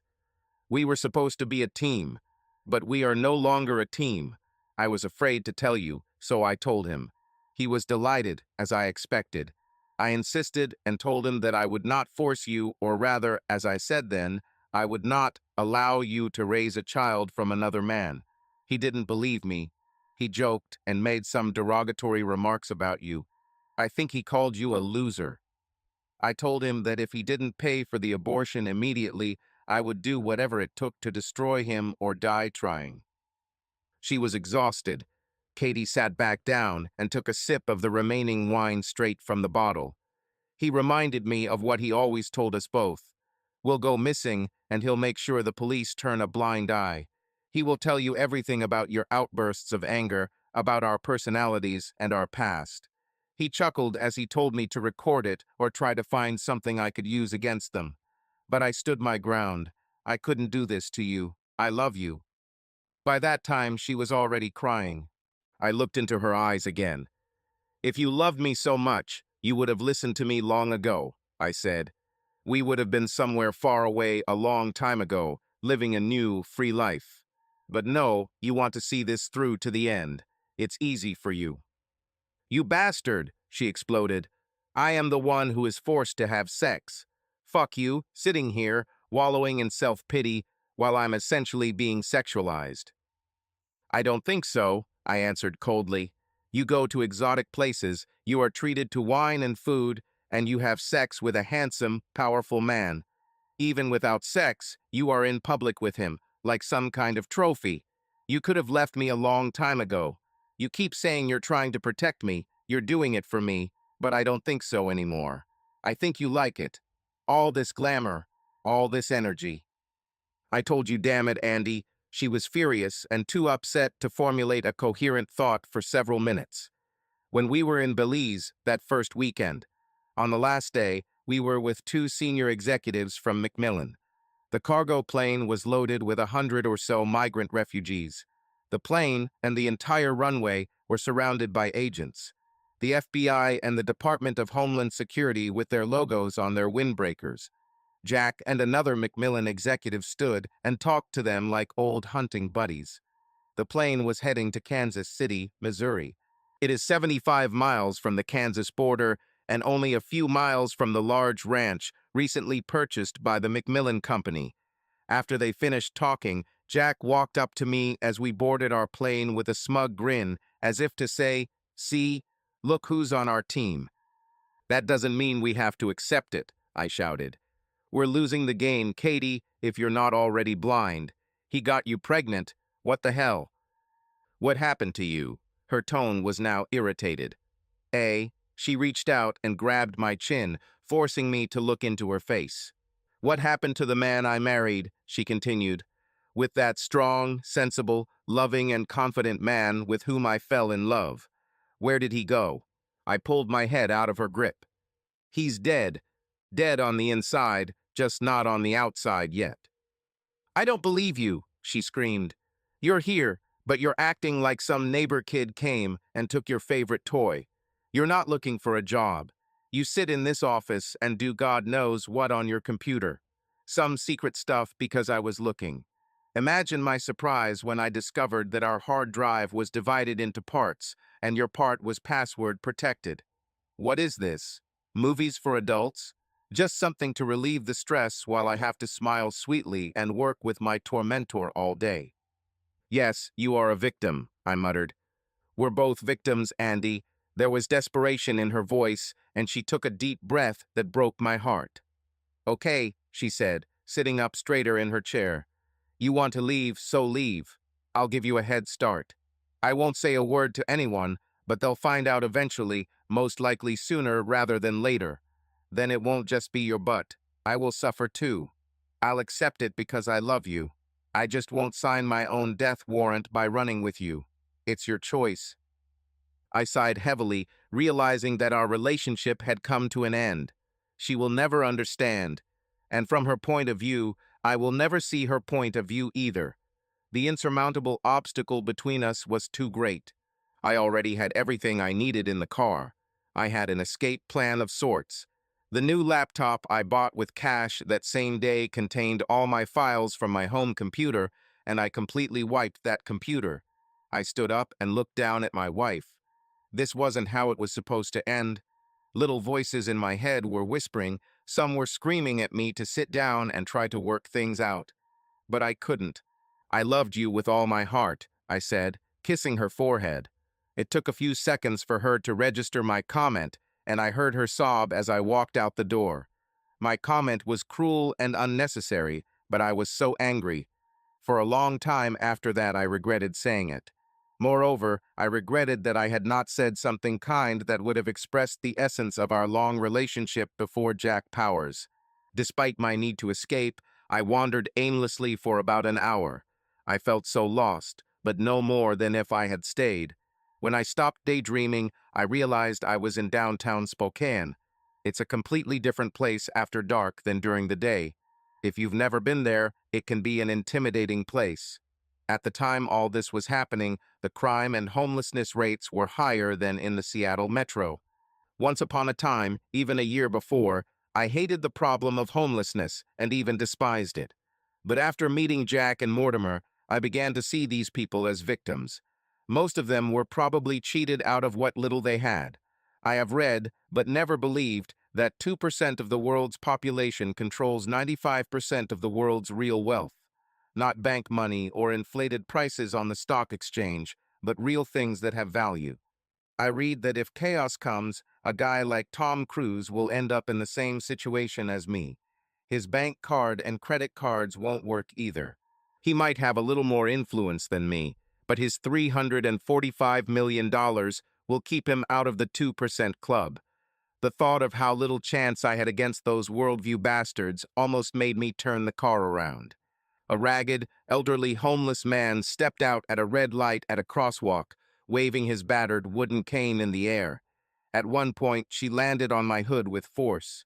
Perhaps it was my inner desire for revenge, but I jumped out of the car and shouted at him, showering him with obscene words. Several other homeless people appeared out of nowhere. I remember thinking it was an ambush and jumping back into the car. By the time I locked the doors, several of them were already banging on my windows from all directions. I put my foot on the brake, hoping the people in front of the car would move to the side, but they didn't move. I pressed the gas a little while still keeping my foot on the brake pedal. Nothing happened.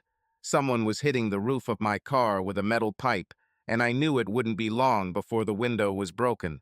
It happened right after I thought about it, and, on instinct, I hit the gas, running over 3 men as glass shattered into pieces in my face. I felt and heard them throwing something at my car while I was running for my life. Trying to make a quick decision, I decided to drive north out of town towards the Canadian border.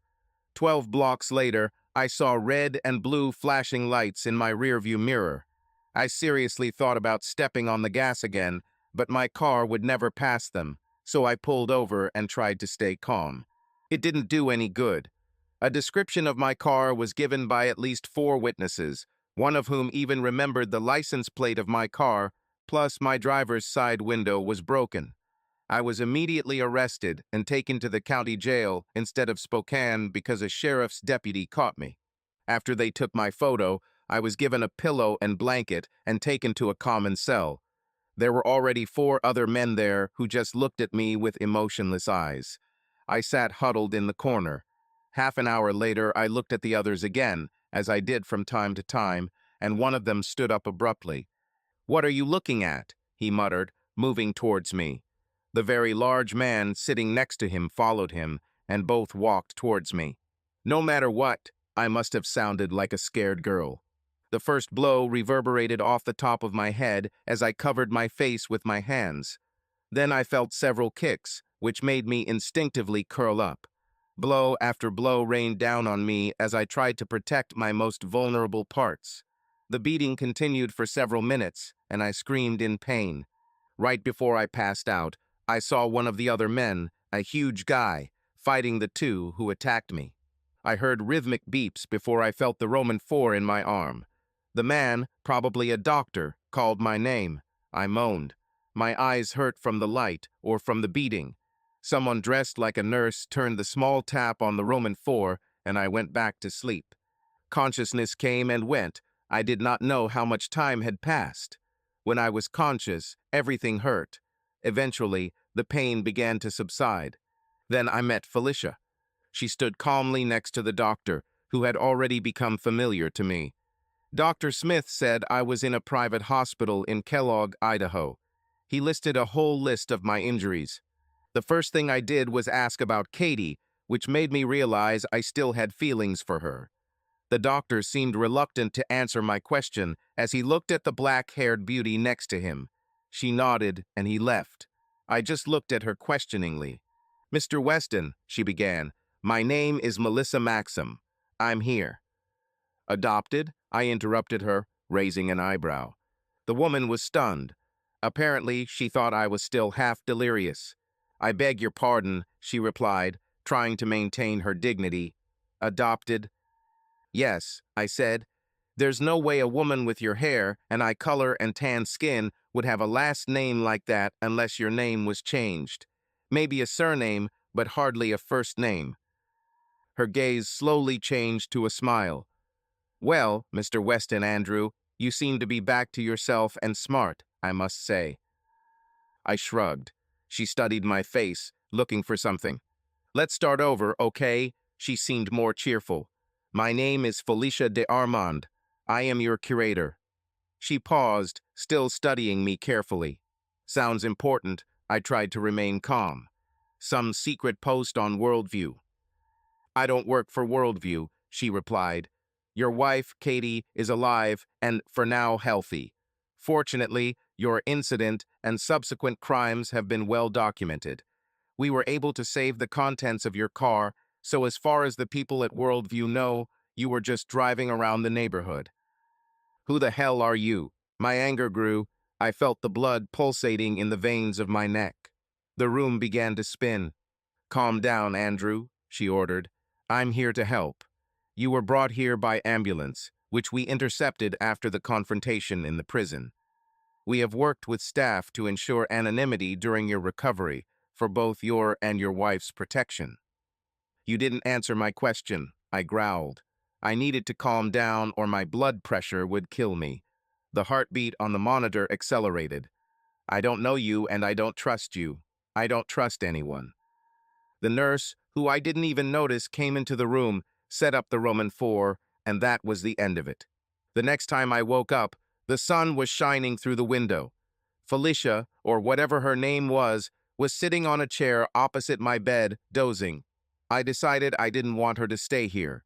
I had some kind of device in my right hand, which I assumed was there to call the nurse if I needed anything.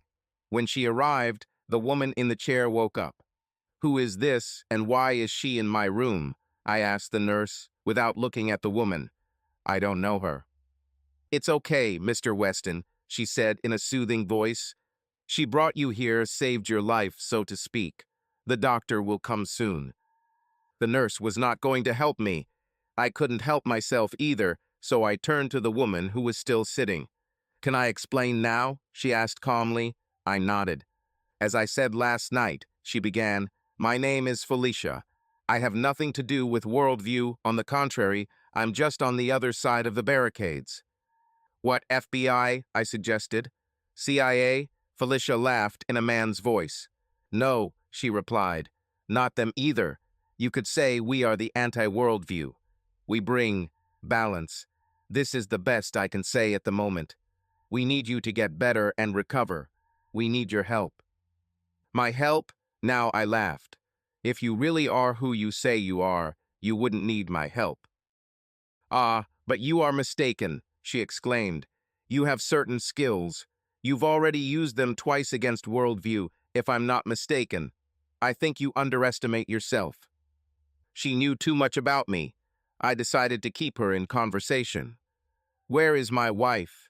Does she know about my condition, about what happened to me? Some things, she said. She knows you were arrested for hit and run.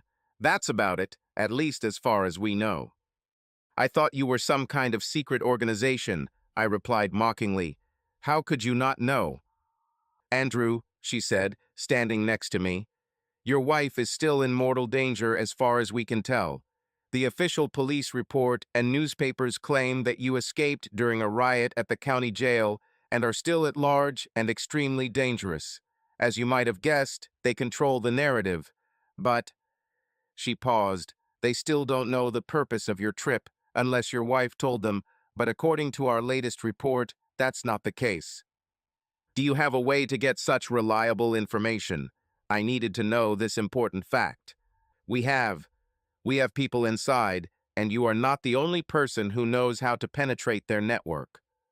Felicia looked at me intently, studying my face and searching for something. Of course, every day that you disappear changes everything. We cannot understand whether the attempt to kill you in that cell was accidental or paid for by someone from Worldview. I can't say, I replied. If you're counting on it, there was another man there. I'm pretty sure he saved my life. He saved, she said in a confident tone, and her gaze disappeared. He's one of ours. Then my nose itches. Since all sorts of tubes had been inserted into my right arm, I tried to use my left one, only to find that it was handcuffed to the bed. It's a precaution, Felicia explained. She won't be needed anymore. She released me with a smile. I'll leave you for a while, she said. I'll give you time to think. Now, Mr. Weston, this is not some kind of game. We need your determination. I repeat, your wife is in danger, and from what I've seen in your file, I'm willing to bet you still love her. We need to get you back on your feet very soon. I thought about it the whole time she was gone. It took me about 5 minutes to make a decision. There will be no trust. I had a score to settle, and if I could get help with it, I was willing to negotiate. 3 days later, although I was still in pain, they took me to some establishment in Montana.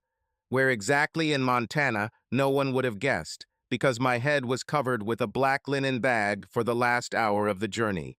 My apartment was spacious, and all my stuff from the car was there, including my music and the new laptop I bought the day I left Katie. After dinner and receiving a plan for the next few days, I was introduced to the Japanese woman who would be my physiotherapist and mental health coach, whatever that means. Felicia led me into what she called the command center, a large central room that looked like a low-budget version of the Johnson Space Center with surveillance equipment and technology beyond my wildest dreams. I wanted to ask her again who they were, but I was already starting to get an idea. Slightly more advanced than your money laundering? Felicia asked with a cute, crooked grin, so they knew I was playing with corporate funds. I guess it's time to explain what this all means, I replied. Tags can be limiting, she said. If there was a simple, one-syllable definition for people like Mortimer Biggs, it would be globalist. But that's too general, not to mention not entirely true. We call them two-percenters. While you're moving change into offshore accounts, Biggs and those in his circle are laundering money on a slightly different level.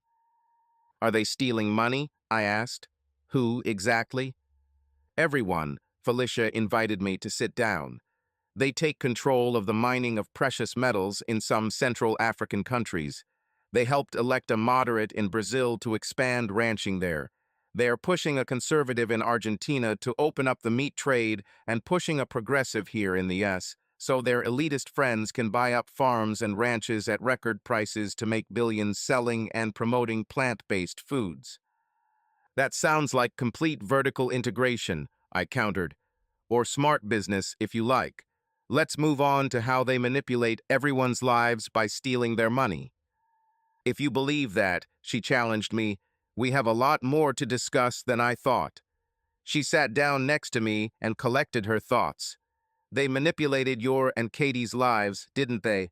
Andrew, Worldview is one of several global corporations we are fighting, along with wealthy financiers. They control 95% of the real wealth on our planet. Okay, I've already read this nonsense, and I've had enough for today. So I was kidnapped by a bunch of conspiracy theorists. Wonderful. So what did you find in your great study of the Worldview files? She leaned towards me and picked up a folder, which she then handed to me. Here's some reading for the evening. I took the folder and started to open it, but she gently put her hand on mine. Everyone, she said more subduedly, you, me, all of us, is just a means to launder their money over and over again. We get a job and get paid, we launder their money. Our checks are automatically deposited into our bank account, we launder their money. The same thing happens when we spend them. Every percentage we pay on interest, every delinquency, inflation, all this, so that they can get a little more of the world's wealth. Most of it has always belonged to them, at least since the end of World War II. Listen, I wanted to find flaws in her. Nonsense. I know firsthand what kind of bastards Biggs and Powers are. I have seen how they use their money and power to manipulate people and get what they want. What you're talking about is something so ridiculous that I can't. I don't know, it's too hard to accept. Where are the good guys in all this, and don't try to say it's you. I won't, she was determined. We are not better, we are just a countermeasure. Worldview and Macmillan just completed their merger. This makes them the most powerful company on Earth, with the exception of Google. They operate in almost every country. They control the political landscape. And here you are, she continued. Jack Powers has been messing with your wife for 2 years. He even plans to win her back, which is quite uncharacteristic of him. That's your concern.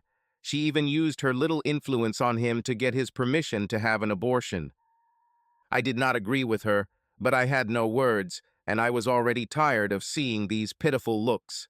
Tonight and for the next few days, she instructed. You will study the real agenda of people like Biggs. Powers are not important to us. Despite his importance to worldview, he is just a minor player. Your homework tonight is about your mortgage. My mortgage? I was dumbfounded. Yes, you're buying your house from the bank, right? She sat confidently. I didn't answer, I just nodded. In this folder, there is a copy of the Louisiana Purchase, the Homestead Act, and its repeal. Tomorrow you can tell me who really owns your house and all the other houses. Let's start with this. It was a strong start. I learned a lot about the two percenters, from discussions of land ownership the next morning to myths about food and climate by the end of the week. I began to develop a picture of the power and influence of the elite. The next week I was included in the team. There were several other groups that worked independently and focused on other two percenters, other financial tycoons, and multi-billion-dollar corporations. My group consisted of 3 people, Richard and Brent. Richard was much better than me at analyzing algorithms. If you can imagine a guy waiting for a tram at a stop and catching it as it rushes past, that was him. Brent was a better hacker than me. He had a habit of cracking his knuckles before he started working, making the keyboard sing. I knew the file structure and the security system we had built. Now I knew where some of the bodies were buried. I've been a little busy with more than just stealing interest. We were a great team, and after 3 weeks, give or take, we had enough.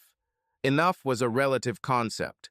Not crimes, although what we found could definitely be called crimes. No one would investigate them. No law enforcement agency would take them on. The thought that we could discover such vile and outrageous acts, and yet find no one to support us, was more frightening than anything I had ever experienced. I was also worried about what these people would end up doing. I had no idea what they would do with the data we collected on Worldview Hell. I didn't even know who they were. It made me feel very vulnerable and unwanted. A week later, I checked my offshore account. I had almost reached $500,000 and couldn't wait to cross that milestone. To say that I was shocked when I discovered that the amount in the account had decreased to $151,000 is an understatement. My shock quickly turned into panic. I went to my European mailbox to see if there was an explanation from the bank in Belize, and disguised as such an explanation was a private message from Worldview. The sender's name has been hidden. Mr. Weston, it appears you committed embezzlement, and because of the way the funds were obtained, you have opened yourself up to several wire fraud charges. And since the funds were transferred, there are at least 2 charges of money laundering. These charges carry a 20-year prison sentence if you are convicted. Before you have to use a calculator, that's about 150 years in prison. It is only because your wife has been invaluable to our corporation that we are willing to consider attempting to negotiate with our attorneys, the district attorney, and federal prosecutors on your behalf to possibly mitigate the damages to her family. Since we were able to recover most of the funds, you may be offered favorable conditions. Call this number to make an appointment for delivery within 24 hours of reading this letter. Failure to comply with this single sentence will cancel it. The letter was signed by Mortimer and Botswana's finance director, with number 800 at the bottom. My hands were shaking as I printed out the text of the letter and went to look for Felicia. Well, she said disdainfully, it looks like your petty operation has awakened the bear. They know where we are. I was still in a panic. We need to get out of here. Andrew, she laughed loudly. If they knew, we wouldn't be having this conversation. Calm down. We are completely safe at the moment. We need to discuss strategy. Strategy? I said in an innocent tone. What strategy? I'm done.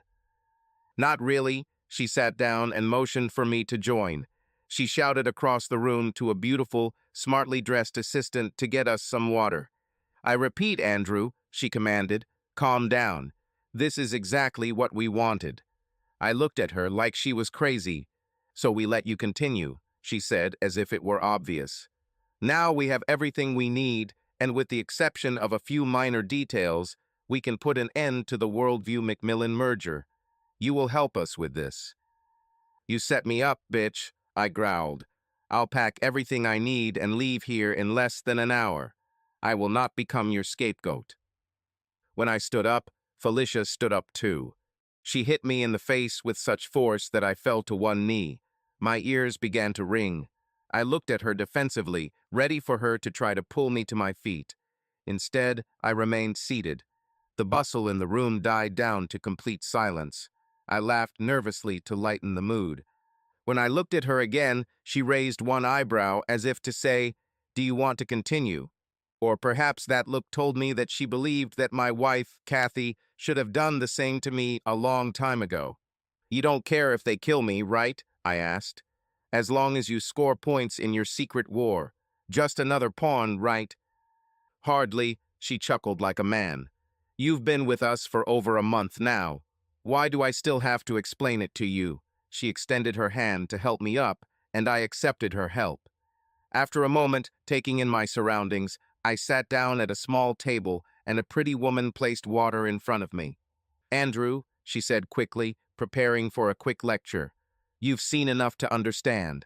People die every day sometimes by the hundreds at the hands of these bastards. Africa, South America, Indonesia, Europe, and here too, people who get too close or bump into something. Nothing new. People remember President Kennedy, of course," she continued, "but they seem to forget about his brother and other people in his administration who had access to information, not to mention the Kennedy women or anyone who might have been chatting about something in bed. Luckily for Jackie, one of those powerful men fell in love with her, and she married him to protect the rest of her family. I didn't want to listen to her conspiracy theories, if there were any. All the urban legends were already on the internet. How many people did Richard Nixon and Hillary Clinton kill when their secrets were revealed? Perhaps she was going to rant about the Illuminati. Her organization, of course, seemed suitable for such a version to some extent. All I cared about was getting to worldview.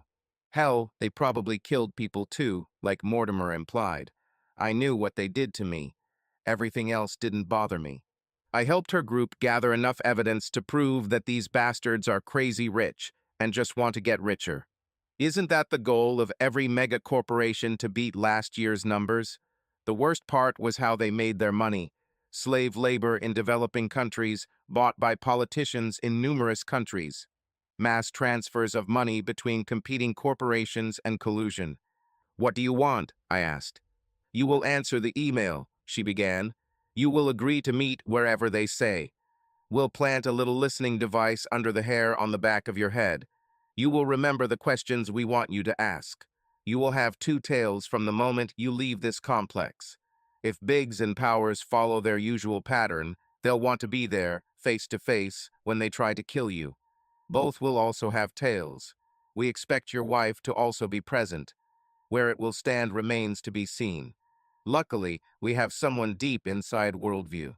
We will equip the place well with sufficient fire cover. Don't flatter yourself. I cannot and will not promise that you will come out of this alive. The situation will be extremely unpredictable. I believe that with our careful planning, your chances are better than 70%. If you include your wife, that figure drops to 60. It's still better than running your whole life and eventually making a mistake that causes them to find you. I'll give you a night to think, but no longer. Sorry, Andrew, but there's a lot more at stake than two people's lives." I was deep in shit, and I knew it.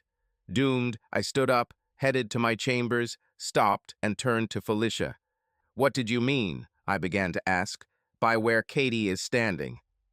"That's the millionth question," she sighed.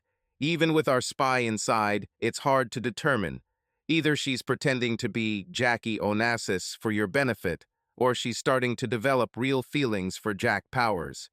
Our source says she is openly friends with him and calls you a stranger to her office colleagues when talking about your relationship." I had a lot to think about that night, and sleep was the last thing on my mind. I dozed, pondering the various angles of my plight. This organization cared about my well-being just as much as worldview and people like them. Still, I somehow missed Katie. I knew I still loved her and hoped that her love was reciprocated. But without rose-colored glasses, I couldn't be sure. I had a better than 50% chance of survival. The only question that mattered was, Did I want to enter the web or try to escape again? By morning, I decided not to run anymore because no matter what happens, this will be my only chance to meet these bastards.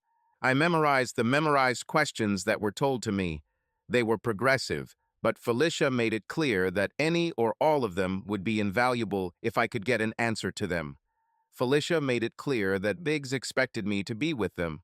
There were only a few agencies that could get me out of the county jail and secretly take me to some hospital. She explained how I would be searched and how to behave naturally. The hood was pulled up again for 20 minutes. After removing it, Felicia gave me the car keys and wished me good luck. The problem was that I didn't feel lucky. Two more cars left the dirt lot and followed at some distance. I crossed the Idaho border at the top of the mountain and began my descent. Below, two other inconspicuous cars pulled onto the highway as I passed them. I was spotted. One of the black sedans passed me and took the place in front of me. Another blocked me from behind.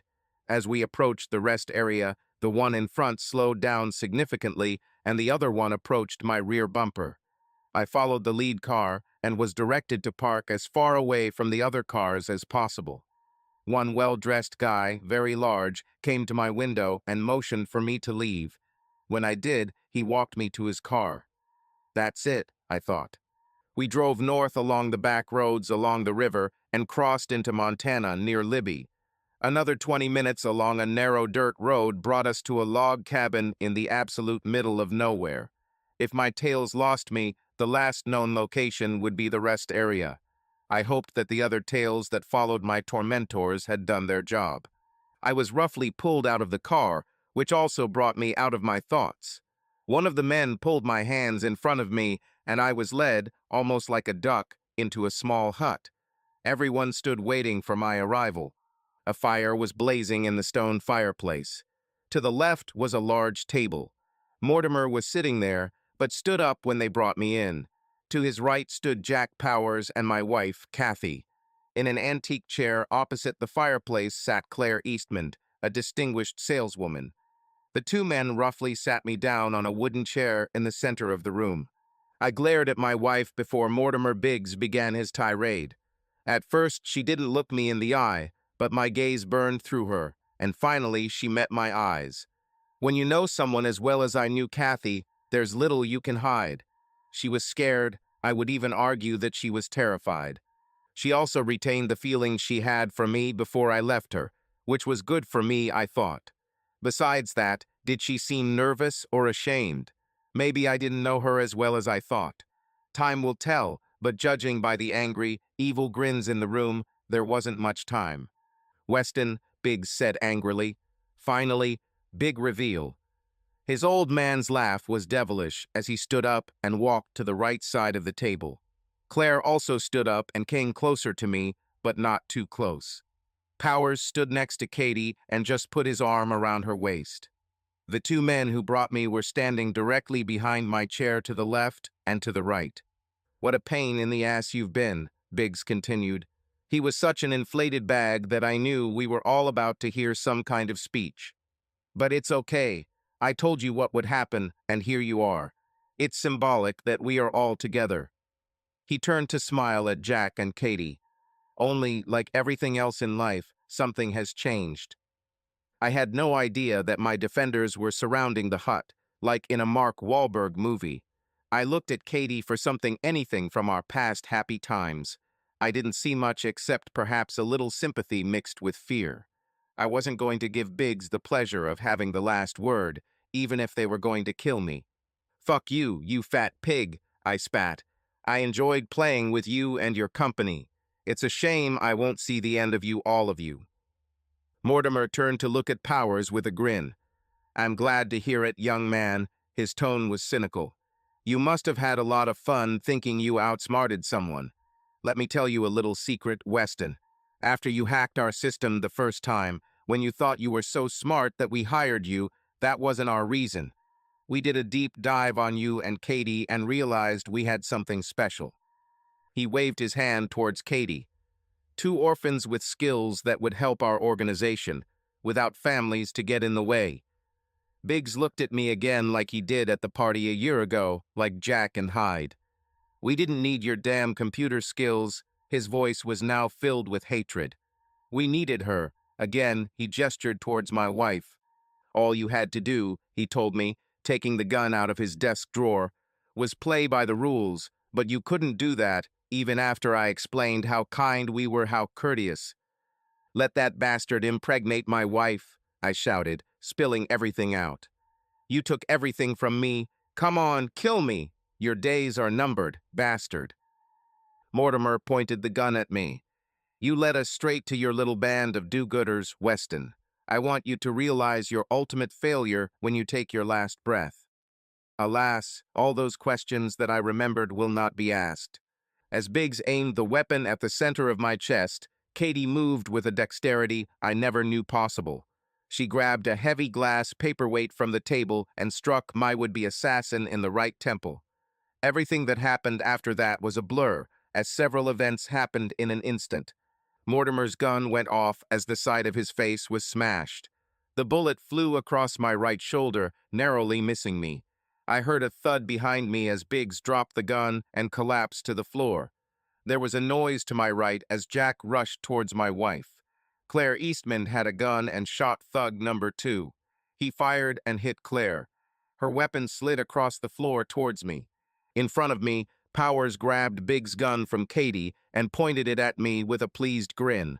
But Claire had a second weapon. As I raised the gun at Powers, another shot rang out. Claire put Powers to bed in time. When I looked at Claire, she smiled, although she was clearly in terrible pain. Then her gaze moved to my right shoulder. I turned around with the gun and saw Katie pointing it at me. "Don't, Katie," I ordered her. "Drop him." I heard both shots when I closed my eyes and fired. Within seconds, I felt a terrible pain in my right shoulder before I lost consciousness.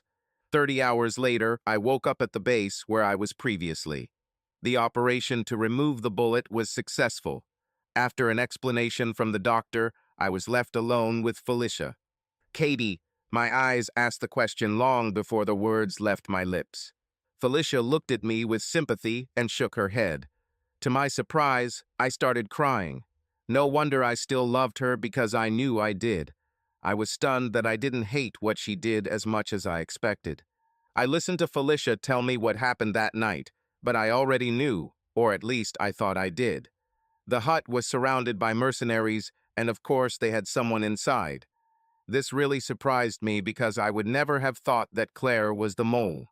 The hardest part was accepting the final reveal. One of the guards lying next to Claire was able to get a second weapon, she said. He shot you with his left hand due to his initial wound. That's why you took a bullet in the shoulder and not in the chest. You thought Katie was going to shoot you, but she was aiming at him when all 3 of them fired. I killed my wife while she was saving my life. When I was almost recovered, I told Felicia that I was leaving. She wasn't trying to hold me against my will, but she explained in detail how it would be a death sentence. "Why don't you stay?" she insisted. "At least for a while. We still need someone like you, and you will be well paid, not to mention protected." Resisting my instincts to move on, I stayed. Hacking the rich and powerful became a thrill for me. I didn't feel any guilt about spying on them or stealing from them. What they did to get the money meant it was not rightfully theirs. Macmillan absorbed Worldview in a reverse merger. Their game has always been food supplies, which gives them much more influence than the owners of billion-dollar banks. Shutting down atoms or blocking personal bank accounts in places where the population resisted was easy to do. Of course, this created difficulties, but all people need food and water. Money mattered only to those who could not hunt, fish, or build shelters. "You could have all the money in the world," was Felicia's favorite expression. "But if you can't control 10 billion people, you can't keep them for long." It sounded convincing, but the premise, in my opinion, was flawed. However, I worked diligently to uncover Macmillan's transactions, their crimes, and, most importantly, how they moved large amounts of money and where. 11 months have passed since that night in the cabin. I understood a lot and was grateful. Grateful is the best word. First of all, I finally realized how lucky I am to be alive. These people could shoot anyone in their own home and force the county sheriff to declare it a suicide. I also worked on other teams, sometimes conducting observations of other megacorporations around the world. At one of these projects, in that very 11th month, Felicia approached me. "I need you to go to Budapest," she said, as if it meant nothing. "I like your beard, and we're going to darken it, and your hair a little bit. You will meet there with a team of 2 to install a listening device in the hotel room of French banker Jean-Pierre Durand. He will be attending the World Forum there next month. We have 3 weeks to get you cleaned up." I arrived at the airport and headed to baggage claim. The man stood there with a sign that had a fake, coded name on it that only I was supposed to know. We went to an inconspicuous hotel on the other side of the city from the forum. When I entered the room, I almost collapsed. One of the 2 people in the room was Katie. Her hair was very short and blonde instead of brown. She also gained 10 to 15 pounds in weight. It suited her. Tears streamed down my cheeks as the realization of what had happened finally dawned on me. I was stunned. "Katie," I could barely say. She smiled her most radiant smile and, after a little hesitation, came up to me and hugged me tightly. I heard a quiet moan escape from her. This moment was important for both of us. Finally, we released our embrace and looked into each other's eyes. "You shot me, you bastard," she exclaimed, half with sadness, half with laughter. Our third companion retired to his room to give us space. I was still too stunned to speak. "Just kidding," Katie said, as if apologizing. "I've already experienced this." "How?" I asked, still stunned. "Why?" "How is easier," she said, taking my hand and leading me to the sofa. "You thought I was targeting you, that I was going to shoot you, so you shot me." Now her smile disappeared, and she became more serious. That fact took a long time to sink in. She squeezed my hand. "But we were in complete chaos, and I can imagine you trying to come to terms with the loss of your life in that cabin." I raised an eyebrow instead of repeating my question. "The why is more difficult," she said with a deep sigh. "Felicia may not have told you, but the hut was surrounded by Worldview and Dominion mercenaries. We didn't hear any gunfire outside because all their weapons were silenced. 13 people died outside the hut that night, 8 of them from Worldview. I had no idea that Claire was on the Dominion side." "Dominion?" I asked stupidly. Katie looked puzzled. "Yes, you know," she answered in surprise.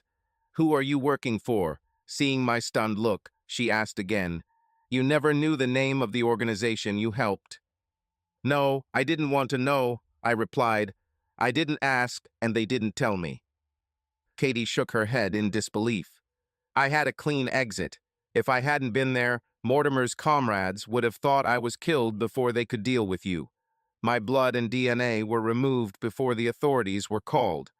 Felicia said she was sure others at Macmillan knew what he and Powers were doing to me. You were the missing link. They expected that you, having stolen their money, would somehow be found and recruited by the Dominion, which would explain the massacre without my presence." "Why did they hide this from me?" I asked emotionally. "Why would Felicia do this? She should have known how much I suffered from killing my wife." "She knew," Katie answered immediately. "Your pain has become her pain. That's why we're here together now." She moved closer and squeezed my hand even tighter. "When we finish this task, we can be free to start a new life. New personalities, new life, that's what she promised. Do you want this?" I really wanted this, more than anything, but I was too tired of being manipulated. In an instant, I decided that I could not live like this. "I don't know," I said sadly. "I'm tired of this life. I'm tired of humanity. In my opinion, Dominion, or whatever they call themselves, is just another side of the same coin as Worldview. I've lost faith in people." "I understand that," she said. "After everything we've been through, we were both single for a long time, even when we were in 2-parent families. What are you going to do? Go back to your adoptive parents?" "To be honest," I told her the truth, "I'm not entirely sure." "Well," she let go of my hand and put her palm on my cheek. "I would like to be a part of your life if you will let me. I miss you and I realize that I need you." She stood up and headed to the kitchen, asking if I was hungry. She wasn't going to insist. Jean-Pierre was as rich as it gets. We were screened as we entered and exited, pretending to be waiters at 3 events held at his 140-acre villa. The equipment we were trying to install had to be replaced with something that could not be detected by scanners and could not be found during a standard search. This was the last day before we could install listening devices. Katie and I spent our nights talking about everything, just like old times. She never tried to show me any sexual behavior, she didn't even kiss me. This seemed strange to me given our past connection, but I also remembered that this was how it all started many years ago. I thoroughly enjoyed her company, and she seemed to feel the same. On the last night before we returned to the States, I asked her, "Why did you say we were free to leave Dominion?" Felicia or anyone else didn't say a word to me. "Because I'm waiting for your answer," she replied with a faint smile. "Have you considered my proposal?" "I've really thought about it." "I don't think so," I lied. "I'm not sure we can restore relations. I can't handle another failure or rejection or anything like that." "I know it's scary," she said understandingly. "I have my concerns, but I don't want to give up on us, not after everything we've been through. Let me ask, do you still love me?" Here it is. "Yes," was my monosyllabic answer. "But we need something more." Katie thought about this statement. "Okay," she began, "so we both still have one important component. Can we build something on this?" "That's the millionth question, Katie," I shrugged. "I would like to, but it will take time." Katie nodded. "I know this, and I am ready to give you all the time you need. We'll both need that patience." She took a deep breath. "We are here together now." She held my face tightly and leaned closer. "We are together, and we will either return home or find a new home somewhere else." "I'm not sure that," was all I managed to say. "That's enough, Andy," she whispered. "Look at me. I love you. I've always loved you. Remember, you and me against the world?" "Yes," I spat, "except that you were still with him. I've seen the emails. You had sex with him in our bed. How could you?" "You know how?" she said pleadingly. "What choice did I have? You left me unattended and alone. What should I have done refused?" I'm tired of this old excuse. I was tired of everything. I was so tired. "You could have left with me, Katie. You could have believed in me instead of taking the easy way out. Let me ask you something else." I thought I knew the answer. I was almost sure of it, but I needed to hear it from her. "Has Powers ever bullied you?" Her first expression was one of bewilderment, as if I had gone crazy. Then she seemed to begin to think about my question, and finally, perhaps even from my point of view. It all happened quickly, and I saw her eyes move quickly as she tried to formulate an answer. "No," she looked straight at me, rather than lowering her head. "No, I guess not, at least by my husband's standards." "If they had never found me," I asked bluntly, "would you have stayed with him?" "Of course, I would stay," she answered just as quickly. I was trapped. There was nowhere to go, nowhere to hide. Just because I wasn't willing to risk my life doesn't mean I had any feelings for him. From my point of view, he forced me every time. It's hard for you to understand because I didn't resist. There was a long silence, during which we both processed our thoughts. She seemed faster. "Andy," she began, "I realize we've been through hell and back. I also don't think we've lost love, at least not in the abstract sense. To me, our problems have to do with respect and trust, mostly trust. You can tell me, but it seems to me that you want to move forward with someone who will truly listen to you and consider your ideas, or at least discuss them fiercely and sincerely. I didn't do this when you were practically begging me to leave with you. I thought I knew better. And while we're at it, until that night in the Ock Corral, I believed I was right because I was higher on the corporate ladder, closer to the action than you. It was only after that night that I realized that I had allowed my pride to drive my actions. Between my own shortcomings and Power's promises not to speak ill of you, I had fallen into the trap of subconscious humiliation. You weren't working anymore. you will eventually break under the weight of a stronger man. Something like that. Without realizing it, I gradually belittled you as a husband. This is what hurts me the most because I allowed this to happen, and I would really like to have a chance to fix it. She said a lot of kind of confession. I decided to remain silent and think carefully about her words before speaking. The moment was too important to act impulsively. It's more than that, Katie, I said, taking a deep breath. I've been belittled, as you put it, ever since that party. You knew what would happen, and of course you said you were trying to protect me, but it hurt that you didn't trust me enough to warn me to let me know what could happen. We have always been a team. You have to admit that this was your fault. You must admit this and promise to never exclude me from decisions again, no matter how big they are. Katie took her time agreeing to appease me. This was a good sign. I thought I was doing the right thing, she replied quietly. Maybe, I answered immediately. But put yourself in my shoes. That's all you need to do to understand. I was never unreasonable during our entire ordeal, Katie. I'm just tired of your disrespect. We will need to work hard to repair our relationship. You said it yourself, and you will need to work on rebuilding respect and trust. If you can't agree to this, then we shouldn't waste our time.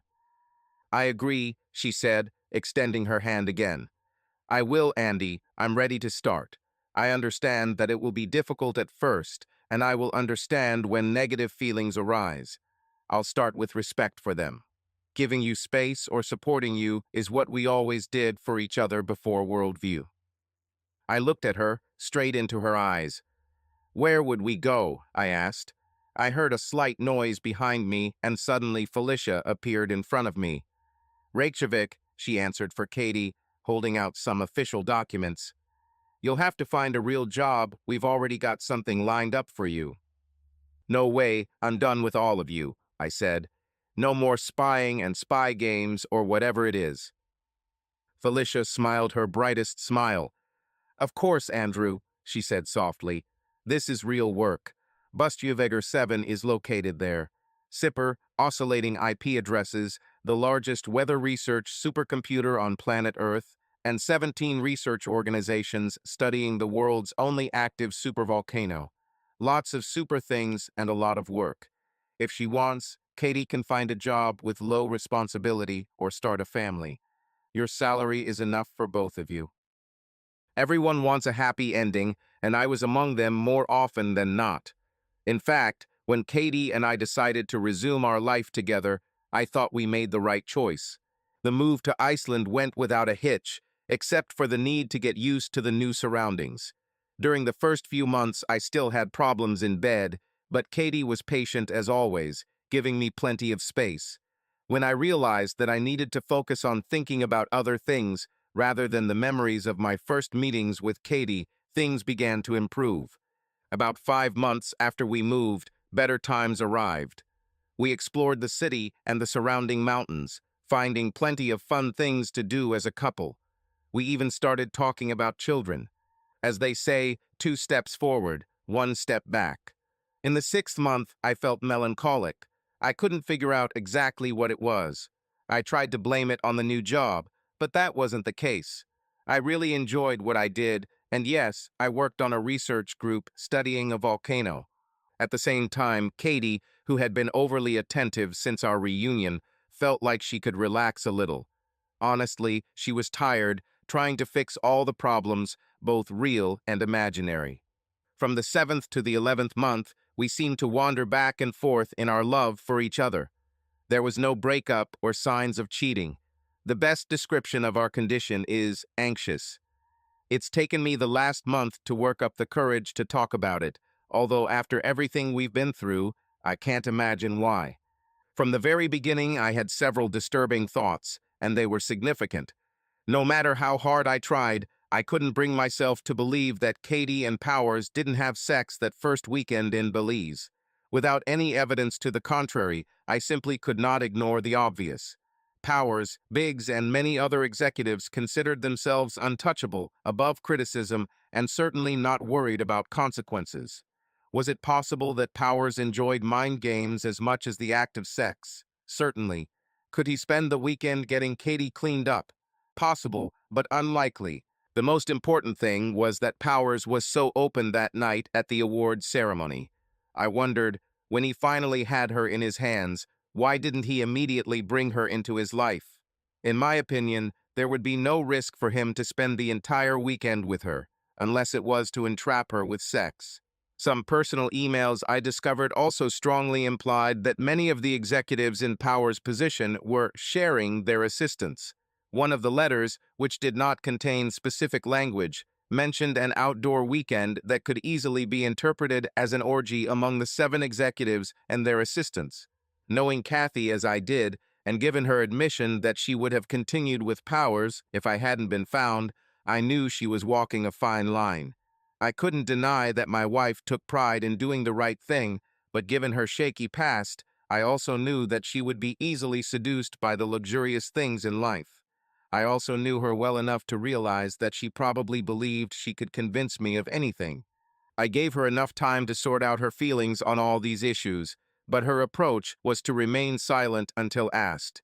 I came to the conclusion that I could not live like this. Of course, I got my revenge, in full and with a lot of help. Biggs and Powers are dead. The corporate picture has been damaged, and it will take time to restore it. I also knew that, given the timing, some other powerful bastards would fill the void and the party would continue. So I could enjoy a certain level of intimacy with my wife, confident that I had won and my dignity had been restored. I felt that I had overcome enormous difficulties and won, but these doubts continued to gnaw at me, depriving me of any sense of victory. I also felt that deep inside the woman I loved and knew so well no longer existed. Moreover, I'm sure Katie wondered where the guy she married went to. She said this the day I left her. Unfortunately, there was nothing we could discuss or do to overcome these ghosts. In many ways, I still loved her deeply, and perhaps she thought she loved me, but that was no longer enough. The foundation from which we started collapsed under the weight of mistrust. Katie was 3 days ahead of me. When I returned home after work on Wednesday, she had already prepared my favorite drink and asked me to sit with her in our living room. I can't figure out why, but it doesn't work the way I thought it would. A small tear rolled down her cheek, although she tried her best to hold it back. I nodded in confirmation. This gave her the courage to continue. I'm at a loss what to do, Andy, but if this is all we can do, I think we both deserve something better. She paused, waiting for me to say something. I don't know either, I answered, partly honestly, partly lying. I've been racking my brain trying to figure out what else could be wrong, but like you, I'm stumped. I'm afraid of losing you, but at the same time, I don't want to stop us both from finding a happier life. I know I'm doing wrong to both of us, but I feel stuck. We both agreed to try our best for the next week and talk every night. It didn't work. My doubts remained, and I was not ready to ignore them. On Thursday evening, I gave Katie the diary she had given me at the beginning. "What is this?" she asked, taking the book reluctantly. "You once accused me of not using it correctly," I said. "Well, I listened to you. You say you can't understand what happened to us. I think now is a good time for you to read what I have written here, what I've been writing all this time." At the end of that week, I came home to a completely different situation. Katie with her bags packed. "I'm going back to Dominion," she said coldly, although I could see that her heart was broken. She blamed herself, just like I did. Nothing more needed to be said. We hugged for a long time, pressing tightly against each other. Eventually, we heard a car horn, most likely sent by Felicia. We parted with a promise to remain friends. 2 years later, I married Marty, another techie. We had 2 beautiful children in our first 10 years, and we were both devoted to each other and our family. Katie stopped responding to my emails after I told her I was getting married, perhaps out of respect or out of pain. I lost touch with her because we were still on the run in a sense. My new life has taught me that there are many types of sparks that light a relationship, and my new wife assures me that she will quit her job before she allows anyone to force her into a situation like Katie's. Subscribe to our channel so that your love doesn't cheat on you, and go ahead and listen to the next story, because this story is nothing compared to the next one. If you're under 18, don't even think click to the next one.